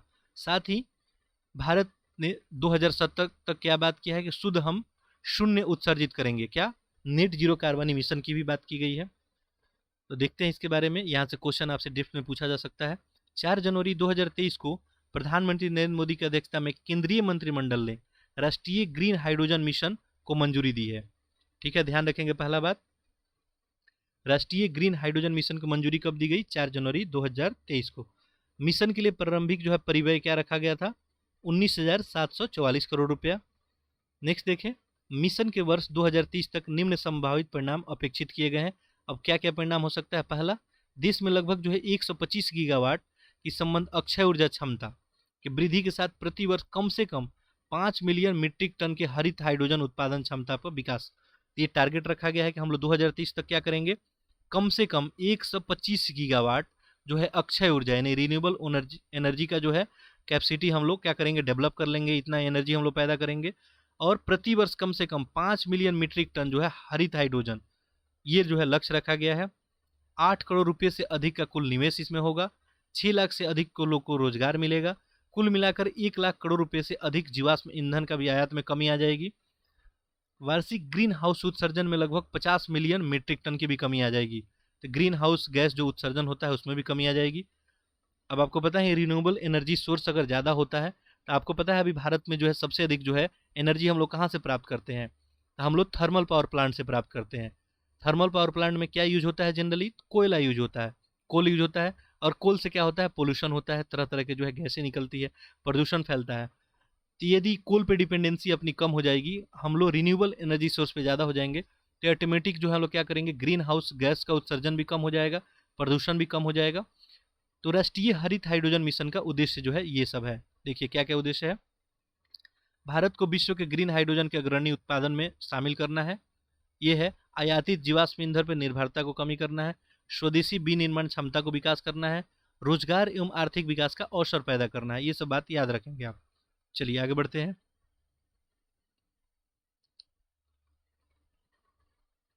अगला इंफॉर्मेशन देखिए, वायनाड जो है सभी जनजातीय लोगों के लिए बुनियादी दस्तावेज प्रदान करने वाला पहला जिला बन गया है। अनुसूचित जनजाति समुदाय से संबंधित सभी नागरिकों को बुनियादी दस्तावेज की उपलब्धता सुनिश्चित कराने के उद्देश्य से Akshaya week campaign for document जो है डिजिटाइजेशन नामक एक अभियान केरल के वायनाड जिले में जिला प्रशासन द्वारा संचालित किया गया था। और इन दस्तावेजों को डिजी लॉकर के माध्यम से डिजिटलीकृत नहीं किया गया, जिससे भौतिक दस्तावेज को खोने या नष्ट होने की स्थिति में लाभार्थी उन्हें आसानी से प्राप्त कर सकेंगे। तो आपसे सभी जनजाति लोगों को बुनियादी दस्तावेज प्रदान करने वाला पहला जिला कौन हो गया? आपका वायनाड हो गया, याद रखेंगे। केरल का जो है वायनाड जिला सभी जनजाति लोगों को बुनियादी दस्तावेज और सुविधा प्रदान करने वाला देश का पहला जिला बन गया। इस बुनियादी दस्तावेज सुविधा में के अंतर्गत देखेंगे तो आधार कार्ड, राशन कार्ड, यह जन्म या मृत्यु प्रमाण पत्र हो गया, चुनाव पहचान पत्र हो गया, बैंक खाता, ये सब जो है शामिल होगा। इस दस्तावेज में डिजिटल रूप में दिया जाएगा, उन्हें डिजी लॉक खाते में सहेजा जाएगा। ये सब जो है डिजी लॉक में रहेगा। अब ये खोने का कोई खतरा नहीं रहेगा, आप जब चाहें तो डिजी लॉक से जो है इसको निकाल सकते हैं। वायनाड जिला प्रशासन ने Akshaya week campaign for document अभियान अंग के रूप में ये उपलब्धि हासिल की। तो बस ये 2 फैक्ट आप याद रखेंगे, ठीक है, कि वायनाड जो है आपको सभी जनजाति लोगों के लिए बुनियादी दस्तावेज प्रदान करने वाला। अब जो है आपको कागज रखने के झंझट से मुक्ति मिल गई। डिजी लॉकर में जो है ये सब दस्तावेज आप कभी भी वहां से आप ले सकते हैं। चलिए अगला है भारत की सबसे लंबी एस्केप टनल।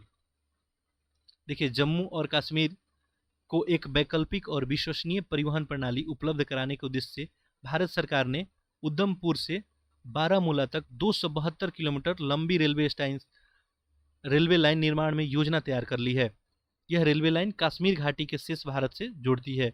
इस रेलवे लाइन का निर्माण उधमपुर श्रीनगर बारामूला रेल लिंक परियोजना के तहत किया जा रहा है। तो सिंपल सी बात यही है कि आपको जो है जम्मू कश्मीर को एक वैकल्पिक और विश्वसनीय परिवहन प्रणाली देने के लिए भारत सरकार जो है उधमपुर से लेके बारामूला तक 272 किलोमीटर लंबा जो है रेलवे लाइन निर्माण करने की काम कर रही है। वर्ष 2002 में इस परियोजना में राष्ट्रीय परियोजना घोषित किया गया था। तो ये कहाँ से कहाँ तक बन रहा है? उधमपुर से बारामूला तक 272 किलोमीटर। निम्न 4 खंडों में विभाजित किया गया है। ये खंड 1 है, उधमपुर से कटरा जाएगा, कटरा से बनिहाल, बनिहाल से आपको काजीकुंडा, काजीकुंडा से बारामूला। ठीक है, तो ये इन्फॉर्मेशन आपके लिए था कि भारत की सबसे लंबी एस्केप टनल। आगे देखिए, संपूर्ण परियोजना के अंतर्गत जो है इसमें 38 सुरंग इसमें शामिल है, जिसका लंबाई कितना है, 119 किलोमीटर का निर्माण है। इसमें सबसे लंबी सुरंग क्या है, T49, जिसकी लंबाई, अब ये रेलवे लाइन जो है सुरंग से हुई होकर गुजरेगी, आपको बताया जा रहा है। इसमें T49 भी है और 12.75 किलोमीटर ये सुरंग कटरा बनिहाल खंड में स्थित है। इसमें जो है T49 देश का सबसे लंबी परिवहन सुरंग है, ये भी बात याद रखेंगे। देश की जो है सबसे लंबी परिवहन सुरंग कौन है, तो ये है आपको T49। T49 ट्विन ट्यूब सुरंग, इसके अंतर्गत जो है मुख्य सुरंग जो है देखेंगे तो इसका लंबाई कितना है, 12.75 किलोमीटर। ठीक है, इतना बात याद रखेंगे। आगे देखते हैं,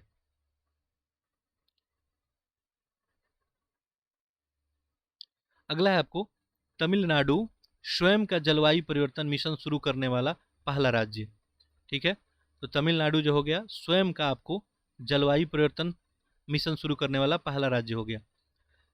2021-22 के बजट भाषण के दौरान तमिलनाडु सरकार ने 500 करोड़ रुपए के कुल परिव्यय के साथ जलवायु परिवर्तन अनुकूलन और शमन गतिविधियां को शुरू करने के लिए तमिलनाडु जलवायु परिवर्तन मिशन को लॉन्च करने की घोषणा कर दी है।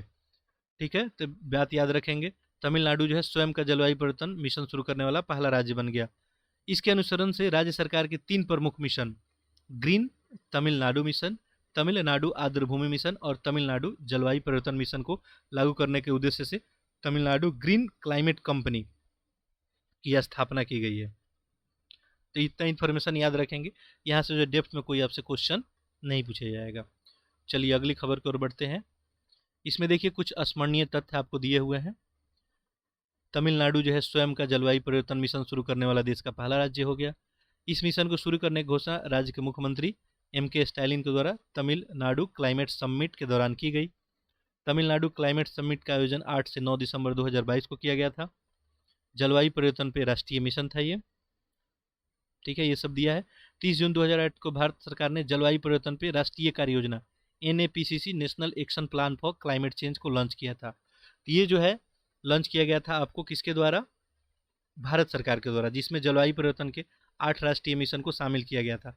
ये 8 मिशन कौन कौन है, तो पहला था राष्ट्रीय सौर मिशन, उन्नत ऊर्जा दक्षता के लिए राष्ट्रीय मिशन, सतत पर्यावरण और राष्ट्रीय मिशन, राष्ट्रीय जल मिशन, ये जो है इसमें 8 टोटल है। हिमालय पारिस्थितिक तंत्र को बनाए रखने के लिए राष्ट्रीय मिशन, एक हरित भारत के लिए राष्ट्रीय मिशन, सतत कृषि के लिए राष्ट्रीय मिशन और जलवायु परिवर्तन के लिए सामरिक ज्ञान पे राष्ट्रीय मिशन।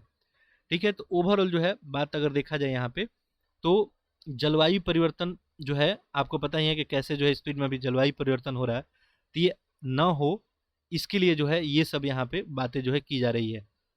ठीक है, हम लोग जो है सौर मिशन पर ध्यान देंगे। ठीक है, ज़्यादा जो है रिन्यूएबल एनर्जी सोर्स पे ध्यान दे। उन्नत ऊर्जा दक्षता, हम लोग जो है ऊर्जा को इफिशिएंटली यूज करें। जैसे आपको पता ही है कि भारत में अब LED बल्ब वगैरह दिया गया है। ठीक है, पहले हम लोग बल्ब जलाते थे, ठीक है, वो बहुत ज़्यादा ऊर्जा खपत करता था। तो ये सब बात को जो है इसमें अगर ध्यान में रखा जाएगा तो ये हम लोग लक्ष्य पाने में सफल होंगे। चलिए अगला है धर्मदम भारत का पहला पूर्ण पुस्तकालय निर्वाचन क्षेत्र। धर्मदम विधानसभा निर्वाचन क्षेत्र केरल के कन्नूर जिले में स्थित है। ये केरल की 140 विधानसभा निर्वाचन क्षेत्र में से एक है।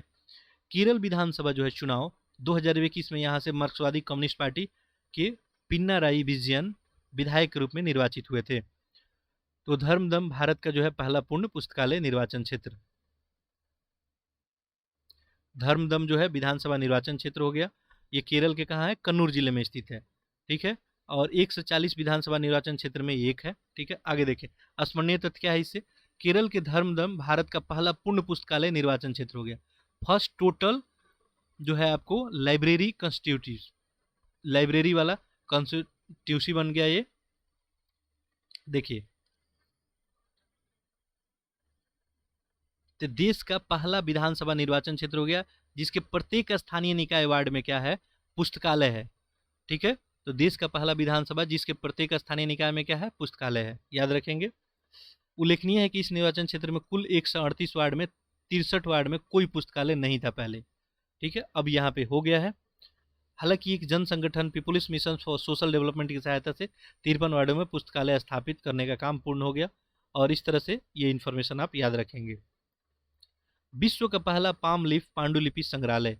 हाल ही में केरल की राजधानी तिरुवनंतपुरम में विश्व के पहले ताड़ के पट्टों को पांडुलिपि संग्रहालय का शुभारंभ किया गया। ये भी हम लोग इन्फॉर्मेशन पढ़े थे कि ताड़ के पत्तों को जो है पांडुलिपि संग्रहालय कहाँ शुभारंभ किया गया है, केरल में। 187 पांडुलिपियों का संग्रह किया गया है जो प्राथमिक स्रोतों पर आधारित कहानियों का विवरण प्रदान करते हैं। संग्रहालय पूर्ववर्ती त्रावणकोर साम्राज्य के जटिल भूमि प्रबंधन, ऐतिहासिक घोषणा, अंतर्राष्ट्रीय समझौता के बारे में जानकारी प्रदान करता है। इतना इन्फॉर्मेशन आप ध्यान रखेंगे। अगला देखें, भारत का सबसे बड़ा तरल अपशिष्ट उपचार संयंत्र। तरल अपशिष्ट वर्षा जल, अफवाह और मानव गतिविधियों से उत्पन्न जल का दूषित रूप है। तरल अपशिष्ट क्या है? जो भी वर्षा होता है, जल अफवाह होता है या मानव जो गतिविधियां होती है, इससे जल क्या हो जाता है अपना, दूषित हो जाता है। इसे सीवेज भी कहा जाता है और इसे आमतौर पे जो है घरेलू सीवेज या औद्योगिक सीवेज या तूफान सीवेज में वर्गीकृत किया गया। हालांकि कुल तरल सीवेज में लगभग 99% जो है हिस्सा घरेलू सीवेज का ही होता है, यानी घरेलू जो है जो भी कचड़े वगैरह हम लोग प्रोड्यूस करते हैं। 18 जनवरी 2023 को तिरुपति नगर निगम ने फाइटोरिड तकनीक पे आधारित देश का सबसे बड़ा तरल अपशिष्ट उपचार संयंत्र जो है इसका उद्घाटन किया। कहाँ पे किया गया? तिरुपति नगर निगम के द्वारा। इस तरल अपशिष्ट उपचार संयंत्र को तिरुपति स्थित विनायक सागर झील के जल को पुनः उपयोगी उद्देश्य से स्थापित किया गया। अब ये क्या करेगा? जल को जो है पुनः उपयोग जो है होने के लिए ये बना देगा। इस तरल अपशिष्ट उपचार संयंत्र को स्वच्छ आंध्र प्रदेश मिशन पहल के भाग में स्थापित किया गया। इस संयंत्र की स्थापित क्षमता प्रतिदिन 5 mld है, यानी मिलियन लीटर पर डे। ये जो क्या करेगा? स्वच्छ करेगा प्रतिदिन। ठीक है। अपशिष्ट जल उपचार के लिए फाइटोरिया तकनीक का विकास वैज्ञानिकों और औद्योगिक अनुसंधान परिषद CISR और NER द्वारा किया गया। ठीक है, इतना बात आप ध्यान रखेंगे। तो ये क्या करेगा? जो भी अपशिष्ट जो जल हो गए हैं उनको क्या करेगा? शुद्ध करेगा। एशिया का सबसे बड़ा सीवेज उपचार संयंत्र। एशिया का सबसे बड़ा सीवेज उपचार संयंत्र का निर्माण दिल्ली में किया जा रहा है। ठीक है। सीवेज से जो है जो भी निकलता है उसको क्या करना? उपचार करके पुनः जो है उसका चक्रण करना। 564 मिलियन लीटर प्रतिदिन क्षमता के इस ओखला सीवरेज उपचार संयंत्र का निर्माण यमुना कार्य योजना थर्ड के तहत किया जा रहा है। तो देखिए, एशिया का सबसे बड़ा सीवेज उपचार केंद्र कहाँ लगाया जा रहा है? याद रखेंगे, दिल्ली में। ठीक है। ये क्या करेगा? 564 मिलियन लीटर प्रतिदिन। ठीक है। आपको क्या करेगा? जो भी सीवेज वगैरह से आपको गंदे पानी वगैरह को साफ करने का काम करेगा। अगला देखिए, हाउसिंग सोसाइटी के लिए भारत का पहला सौर संयंत्र।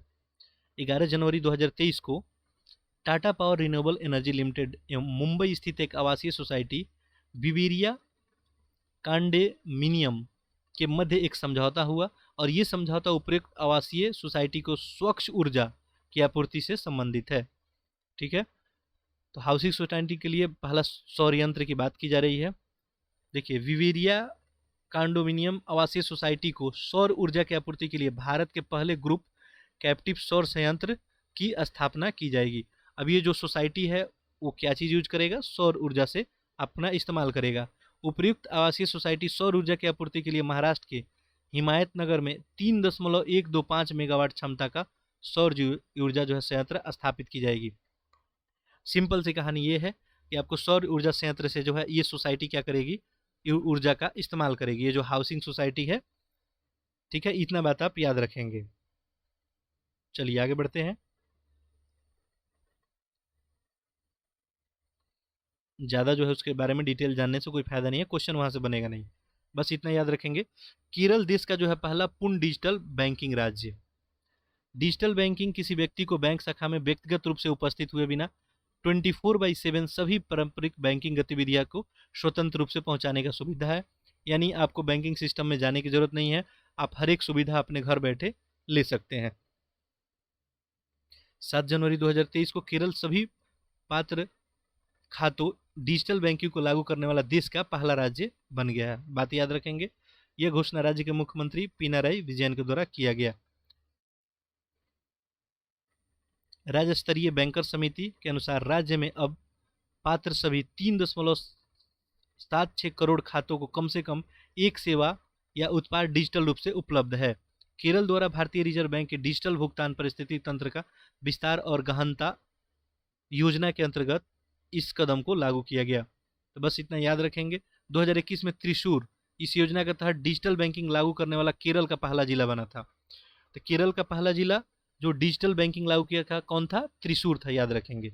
और ऐसे अब ओवरऑल जो है आपका केरल ही हो गया है पूर्ण रूप से डिजिटल बैंकिंग राज्य।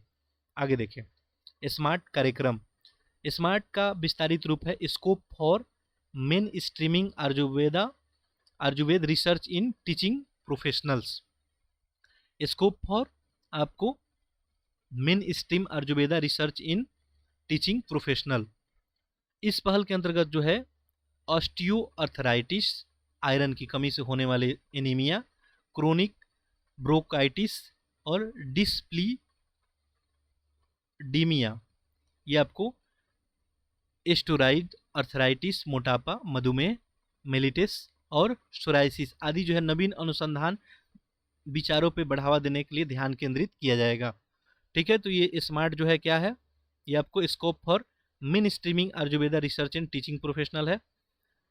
आयुर्वेदा के क्षेत्र में अनुसंधान और विकास को बढ़ावा देना। ठीक है, इस कार्यक्रम का जो है इसीलिए प्रारंभ किया गया है। इस कार्यक्रम में जो भारतीय चिकित्सा प्रणाली के राष्ट्रीय आयोग और केंद्रीय आयुर्वेदिक विज्ञान अनुसंधान परिषद के संयुक्त रूप से प्रारंभ किया है। अभी जितनी बीमारी है इस पे जो है क्या करेगा? सर्च करके और उस पर काम करने का प्रयास करेगा। उल्लेखनीय है कि ये जो NCIM और CCRS दोनों ही भारत के सरकार के आयुष मंत्रालय के अधीनस्थ प्रमुख संस्थान है। इसका उद्देश्य क्या है? चिकित्सीय शोध और नैदानिक अनुसंधान में व्यापक बदलाव लाना। आगे देखिए, सामाजिक प्रगति सूचकांक 2022 भारत के राज्य और जिले, इसके बारे में देख लेते हैं। 2014 में इंस्टीट्यूट फॉर कॉम्पिटिटिवनेस भारत ने सोशल प्रोग्रेस इम्परेटिव के साथ मिलकर सामाजिक प्रगति भारत नाम का एक पहल लॉन्च किया था। ठीक है, कब लॉन्च किया गया था? 2014 में। ध्यान देंगे कि सामाजिक प्रगति पहल कब लॉन्च किया गया है? 2014 में। वर्ष 2017 में इस इंस्टीट्यूट द्वारा सामाजिक प्रगति सूचकांक भारत के राज्यों के नाम से रिपोर्ट जो है लॉन्च किया गया, यानी सोशल प्रोग्रेस इंडेक्स जो है स्टेट ऑफ इंडिया के लिए जो है दिया। सामाजिक प्रगति सूचकांक के अंतर्गत सामाजिक प्रगति निम्न 3 आयाम पे जो है ये आकलन उसका करता है। कौन कौन से आयाम होते हैं? पहला, बुनियादी मानवीय आवश्यकता, रहन सहन के बेहतर तरीके का आधार और अवसर, ये तीनों आधार पे जो है ये आपको किया जाता है। 20 दिसंबर 2022 को प्रधानमंत्री के आर्थिक सलाहकार परिषद के द्वारा सामाजिक प्रगति सूचकांक 2022 भारत के राज्यों और जिलों के लिए जो है एक रिपोर्ट जारी की गई। अब देखिए इस रिपोर्ट में क्या है? इंस्टीट्यूट फॉर कॉम्पिटिटिवनेस तथा वाशिंगटन DC स्थित क्या है? सोशल प्रोग्रेस इम्परेटिव द्वारा तैयार किया गया है। ये रिपोर्ट 2 लोग मिलकर तैयार किए हैं, एक इंस्टीट्यूट फॉर कॉम्पिटिटिवनेस और दूसरा है सोशल प्रोग्रेसिव इम्परेटिव द्वारा तैयार किया गया। सामाजिक प्रगति सूचकांक के अंतर्गत भारत के 36 राज्यों, केंद्र शासित प्रदेशों और 707 जिलों को शामिल किया गया है। इसमें जो है देखेंगे तो 36 राज्य और केंद्र शासित प्रदेश और 707 जिला टोटल लोगों को शामिल किया गया है। इसके बाद ये रिपोर्ट तैयार किया गया है। SPI के प्राप्त स्कोर के आधार पर राज्यों और जिलों में सामाजिक प्रगति के 6 स्तरों के तहत रंग प्रदान किया गया है। पहला है स्तर 1, यानी अत्यधिक उच्च सामाजिक प्रगति जिसका है, फिर जिसका उच्च सामाजिक है, फिर ऊपरी मध्य है, निम्न मध्य है और निम्न सामाजिक है। ये सब इसका क्राइटेरिया है। बट ओवरऑल जो है आप रिपोर्ट देखें, रिपोर्ट ही आपके काम का है और रिपोर्ट कौन जारी करता है ये आपके लिए इंपॉर्टेंट है। देखें, देश भर में पुडुचेरी को सर्वाधिक SPI स्कोर मिला है 65.99। सभी राज्यों और केंद्र शासित प्रदेश में झारखंड को जो है न्यूनतम स्कोर मिला है। ठीक है, यहाँ पे देखें आपको ये जो रिपोर्ट हुआ है, यहाँ पे इस रिपोर्ट का यहाँ पर डाटा देख ले, सामाजिक प्रगति सूचकांक। ठीक है, सोशल प्रोग्रेस जो है इंडेक्स, यहाँ पे देखें तो रैंक 1 जो है किसको मिला है? यहाँ पे समग्र ओवरऑल और राज्य और केंद्र शासित प्रदेश को मिला के देखें तो पुडुचेरी को जो है रैंक मिला है। यहाँ पे स्कोर देखिए कितना मिला है इसको, 65.99। दूसरे नंबर पे है लक्षद्वीप 65.89, फिर गोवा है, फिर सिक्किम है, तमिल है, फिर आपको हिमाचल प्रदेश है। बस नंबर 1, 2, 3 आप याद रखें। पुडुचेरी नंबर 1 पे, दूसरे पे लक्षद्वीप और तीसरे पे गोवा। ठीक है, आगे देखेंगे अगर तो ये टीयर 2 में अगर देखेंगे तो टीयर 2 में देखिए आपको 10 नंबर पे यहाँ पे जम्मू कश्मीर दिख रहा है। ठीक है, और इसके बाद पंजाब दिख रहा है। तो ये सब रिपोर्ट आप ध्यान रख लें, इसको बस एक नज़र में। टीयर 5 में देखें, ये आप लोग याद करके रखें, ठीक है। टीयर 5 जो है इसमें देखेंगे तो उत्तर प्रदेश जो है आपको दिख रहा है 49.16 के साथ, फिर उड़ीसा और फिर मध्य प्रदेश। चलिए आगे बढ़ते हैं।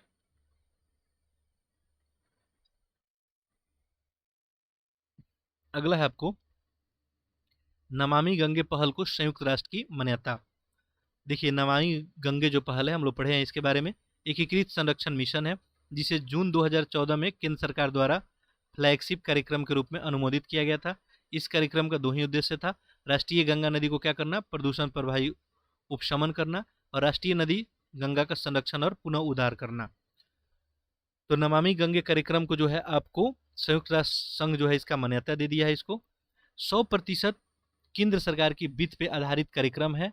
मूलतः नमामि गंगे कार्यक्रम की अवधि जो है जून 2014 से 31 मार्च 2021 तक निर्धारित की गई थी। हालांकि भविष्य में इस कार्यक्रम की आवश्यकता दृष्टिगत केंद्र सरकार ने फरवरी 2023 में नमामि गंगे मिशन सेकेंड को स्वीकृति प्रदान कर दी। इनिशियल में क्या रखा गया था, 2014 जून से लेके आपको जून 2014 से लेके 31 मार्च 2021 तक। अब जो है देखेंगे तो फरवरी 2023 में नमामि गंगे मिशन सेकेंड इसको स्वीकृति मिल गया। ये मिशन कब तक रहेगा, 2023 से 2026 तक, याद रखेंगे। ये संयुक्त राष्ट्र ने गंगा नदी पुनरुद्धार नमामि गंगे मिशन पहल को प्राकृतिक विश्व को पुनर्जीवित करने के लिए विश्व की 10 शीर्ष पुनर्स्थाप फ्लैगशिप पहलों में इसको क्या कर दिया है, मान्यता दे दिया है। ठीक है, चलिए ये घोषणा जो है मॉन्ट्रियल कनाडा में आयोजित जैव विविधता पे अभिसमय के पक्षधरों को सम्मेलन की 15वीं बैठक के दौरान ये किया गया था, यानी COP15 में किया गया था। नमामि गंगे सहित कुल जो है 10 पहलों को संयुक्त राष्ट्र विश्व पुनर्स्थापना फ्लैगशिप पहल में घोषित किया गया है। ये भारत का एक पहल है। चलिए आगे बढ़ते हैं। 3 इन्फॉर्मेशन याद रखेंगे। नमामि गंगे जो है सेकेंड कब से कब तक के लिए है और इसे उसमें शामिल कर लिया गया। पहला कब स्टार्ट किया गया था, आगे देखें।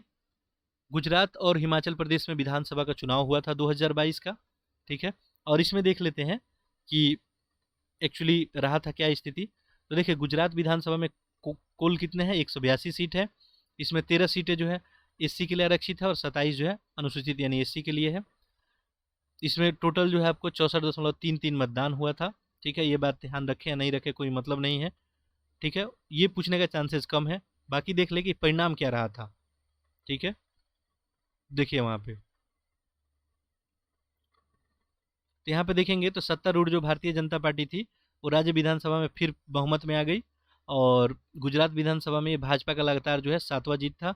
गुजरात में जो है भाजपा सर्वप्रथम 1995 में सत्ता में आई थी, 1995 में आई थी। 2022 के चुनाव में 182 सीट में भाजपा को 156 सीट यहाँ पे मिला हुआ है।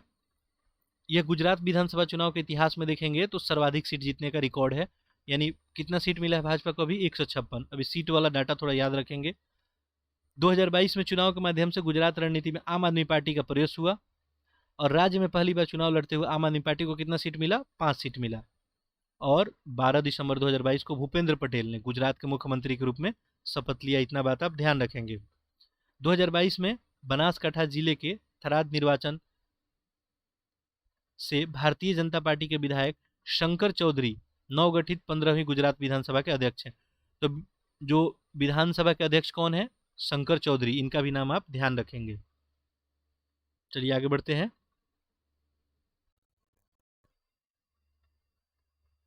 तो ये गुजरात विधानसभा का आपका परिणाम है, आपके सामने देखें।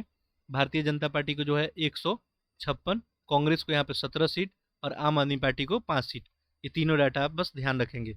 इसके अलावा देखिए तो समाजवादी पार्टी को 1 सीट और निर्दलीय को 3 सीट यहाँ पे मिला।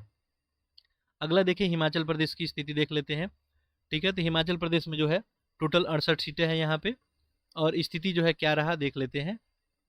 एक जो है इन्फॉर्मेशन याद रखेंगे कि विश्व के सबसे ऊंचे मतदान स्टेशन, हम लोग पढ़े भी थे इसको, वर्ल्ड हाईएस्ट पोलिंग स्टेशन कहाँ पे, तासीगंग, लाहौल स्पीति में 100% मतदान दर्ज हुआ।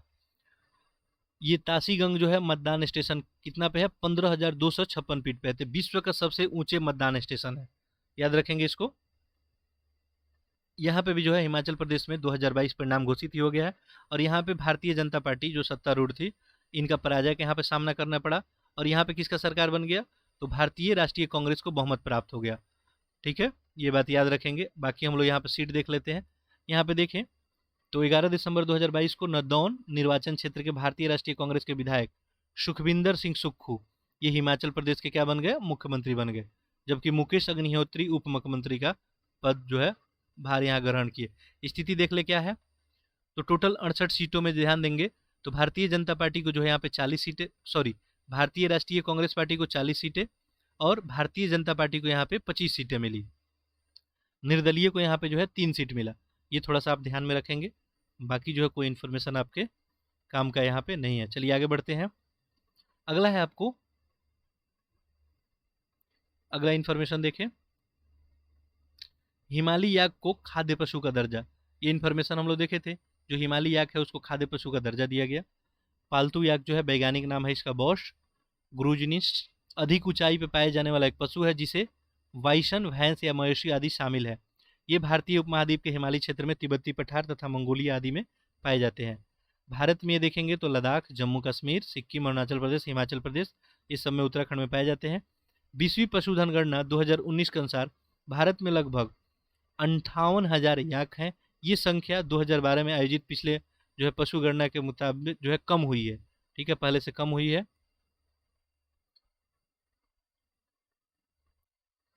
26 नवंबर 2022 को जारी विज्ञप्ति के अनुसार भारतीय खाद्य संरक्षण और मानक प्राधिकरण के वैज्ञानिक पैनल द्वारा हिमालयी याक को एक खाद्य पशु के रूप में स्वीकार किया गया। याक को खाद्य पशु के रूप में वर्गीकृत करने की सिफारिश पशुपालन और डेयरी विभाग के द्वारा की गई। खाद्य पशु वो होते हैं जिन्हें मनुष्य द्वारा पाला जाता है और खाद्य उत्पादन या उपभोग के लिए उपभोग किया जाता है, उपयोग किया जाता है। तो बस इतना बात आप ध्यान रखें। आगे बढ़ते हैं। प्रयागराज, आगरा और गाजियाबाद में पुलिस कमिश्नर आयुक्त प्रणाली। देखिए, भारतीय संविधान के 7वीं अनुसूची के अंतर्गत पुलिस को राज्य सूची के अंतर्गत रखा गया है, ये बात आपको पता होना चाहिए। परंपरागत पुलिसिंग व्यवस्था में जिले की पुलिस पर नियंत्रण के लिए जिला अधिकारी और अन्य प्रशासनिक अधिकारियों के पास कार्यपालक मजिस्ट्रेट की शक्तियां निहित होती है। वहीं पुलिस कमिश्नर प्रणाली में ये शक्तियां कमिश्नर के पास होती है। 25 नवंबर 2022 को उत्तर प्रदेश मंत्रिमंडल के द्वारा राज्य के 3 नए जिले में पुलिस आयुक्त प्रणाली जो है लागू करने का निर्णय लिया गया।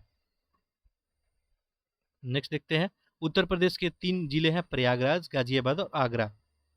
तत्पश्चात रमित शर्मा को प्रयागराज, प्रीतिंदर सिंह को आगरा और अजय कुमार मिश्रा को गाजियाबाद का पुलिस कमिश्नर नियुक्त किया गया। ये नाम याद रखेंगे। प्रयागराज में कौन है, रमित शर्मा, प्रीतिंदर सिंह जो है आगरा में और अजय कुमार मिश्रा गाजियाबाद में। आगे देखते हैं। Statue of prosperity. Kempegowda one Vijayanagara साम्राज्य के अधीन 16वीं शताब्दी के एक सामंतवादी शासक थे। इन्हें ही स्थानीय रूप से जो है नाड प्रभु कैंपेगौड़ा के नाम से जाना जाता है। इन्हें आधुनिक बंगलोर का भी संस्थापक भी माना जाता है। तो ये स्टैचू ऑफ प्रोस्पेरिटी है क्या, ये देखिए, प्रधानमंत्री मोदी के द्वारा बेंगलुरु में श्री नाड प्रभु कैंपेगौड़ा की प्रतिमा का क्या किया गया, अनावरण किया गया। ये प्रतिमा जो है बेंगलुरु अंतर्राष्ट्रीय हवाई अड्डे यानी कैंपेगौड़ा अंतर्राष्ट्रीय हवाई अड्डे के परिसर में स्थित है। इसी प्रतिमा को क्या बोला जा रहा है, स्टैचू ऑफ प्रोस्पेरिटी। अब ये किसका है प्रतिमा है, तो याद रखेंगे नाड प्रभु कैंपेगौड़ा का है। इसकी ऊंचाई कितनी है, 108 फीट है। 98 टन कांस्य और 120 टन इसमें इस्तेमाल किया गया है, आपको इस्पात इस्तेमाल किया गया है। बस इतना ही याद रखेंगे। इसके शिल्पकार जो है ये रामबी सुतार है। आगे देखते हैं अगला इंफॉर्मेशन।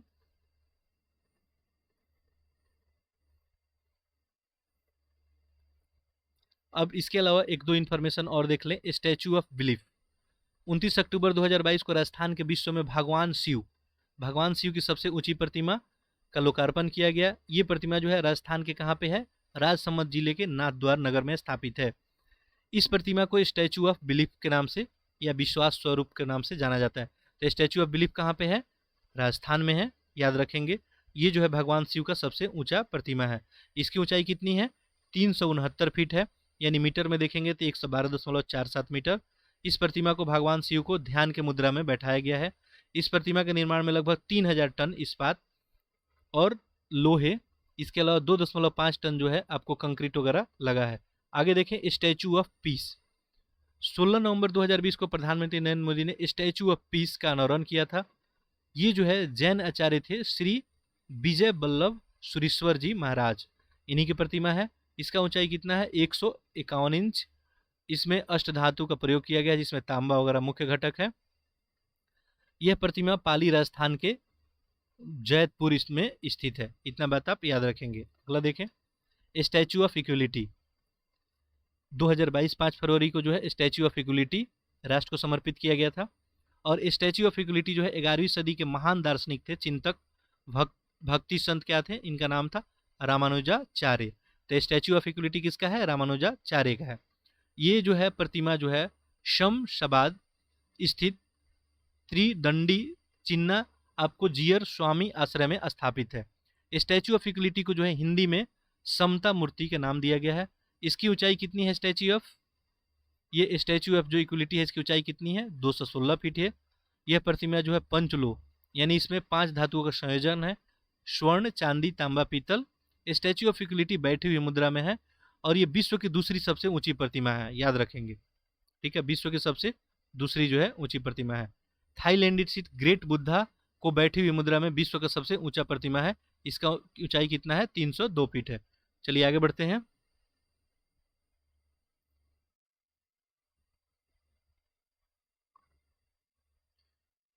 स्टैचू ऑफ डिग्निटी, ये आपको 12 अक्टूबर 2022 को उत्तर प्रदेश के मुख्यमंत्री योगी आदित्यनाथ ने अयोध्या जनपद में स्वामी रामानुजाचार्य का प्रतिमा का अनावरण किया और इसे ही स्टैचू ऑफ डिग्निटी का नाम दिया गया, यानी अर्थात मर्यादा मूर्ति। ये प्रतिमा जो है हैदराबाद में स्थापित स्वामी रामानुजाचार्य की 216 फीट ऊंची प्रतिमा स्टैचू ऑफ इक्वलिटी की छोटी प्रतिकृति है। इतना याद रखेंगे। अगला है statue of peace, Jammu Kashmir में। जुलाई 2020 में केंद्रीय गृह मंत्री अमित शाह ने श्रीनगर जम्मू कश्मीर में स्थापित स्वामी रामानुजाचार्य की प्रतिमा का अनावरण किया। श्रीनगर में स्थापित इस प्रतिमा को स्टैचू ऑफ पीस के नाम से जाना जाता है। 4 फीट ऊंची यह प्रतिमा शुद्ध सफेद मकराना संगमरमर द्वारा निर्मित है। इसका वजन लगभग 600 किलो है। आगे देखें, उत्तर प्रदेश का पहला ईट राइट स्टेशन। अच्छा, यहाँ पे देख लेते हैं हम लोग का ये टॉपिक कौन कौन सा था। देखिए, आज हम लोग को देखना था राष्ट्रीय खबर। तो राष्ट्रीय खबर में हम लोग क्या क्या देख चुके हैं।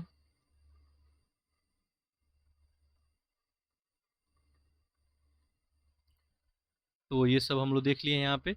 स्वयं का जलवायु परिवर्तन, ठीक है, भारत का सबसे बड़ा अपशिष्ट, हाउसिंग सोसाइटी भारत के लिए, ये हम लोग देख चुके हैं। धर्मनाद, ये सब मामला देख लिए हैं। तो इसमें हम लोग सारा मैटर शायद आई थिंक देख लिए हैं। ठीक है, एक बार देख लेते हैं। आम आदमी पार्टी, ये हम लोग देख लिए थे। By Tripura Vidhan Sabha India justice report, विश्व का सबसे लंबा नदी क्रूज, ये केरल उच्च न्यायालय, ये मामला देख लिए थे। निर्वाचन आयोग की नियुक्ति से संबंधित, Emmanuel status of education report, Hubli junction, 5G technique, Bharat का पहला संविधान साक्षर, वायनाड वगैरह, ये सब चीज़ देख लिए हम लोग। भारत की सबसे लंबी एस्केप टनल, तमिलनाडु, स्वयं का जलवायु परिवर्तन। इसके बाद है आपका धर्मनद, भारत के पहला पूर्ण रूप से निर्वाचन क्षेत्र, भारत का सबसे बड़ा तरल अपशिष्ट, हाउसिंग सोसाइटी। हम लोग ये सारा टॉपिक जो है कंप्लीट कर लिए हैं। ठीक है, तो ये जो है आपका अब उत्तर प्रदेश स्पेशल इसमें शायद दिया हुआ है। तो हम लोग राष्ट्रीय का सारा खबर कंप्लीट कर लिए। चलिए, सही हुआ, हम देख लिए। ऐसे मेरे को लग रहा था कि ये हम लोग खबर कंप्लीट कर लिए।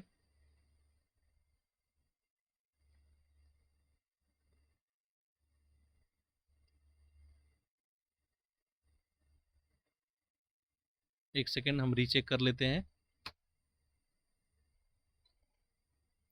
देखिए,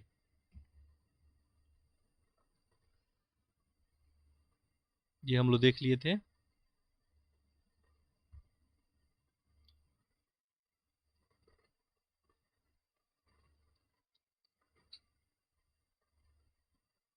चलिए, तो हम लोग राष्ट्रीय खबर सारा कंप्लीट कर लिए हैं। तो राष्ट्रीय न्यूज हम लोग घटना चक्र से कंप्लीट किए, जो जो प्रमुख न्यूज़ें थी। फिर आगे जो है दूसरे लेक्चर में हम लोग इसको कंटिन्यू करेंगे। तो इसमें राष्ट्रीय लेक्चर रहा। लेक्चर जो है हो सकता है थोड़ा किन्हीं को स्लो लगेगा, तो मैं इनिशियल में बता ही दिया था।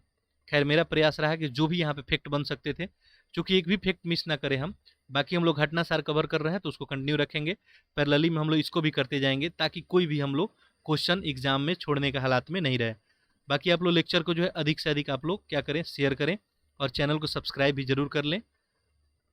नेक्स्ट लेक्चर में हम लोग फिर मिलते हैं, तब तक के लिए आप सभी का बहुत बहुत धन्यवाद।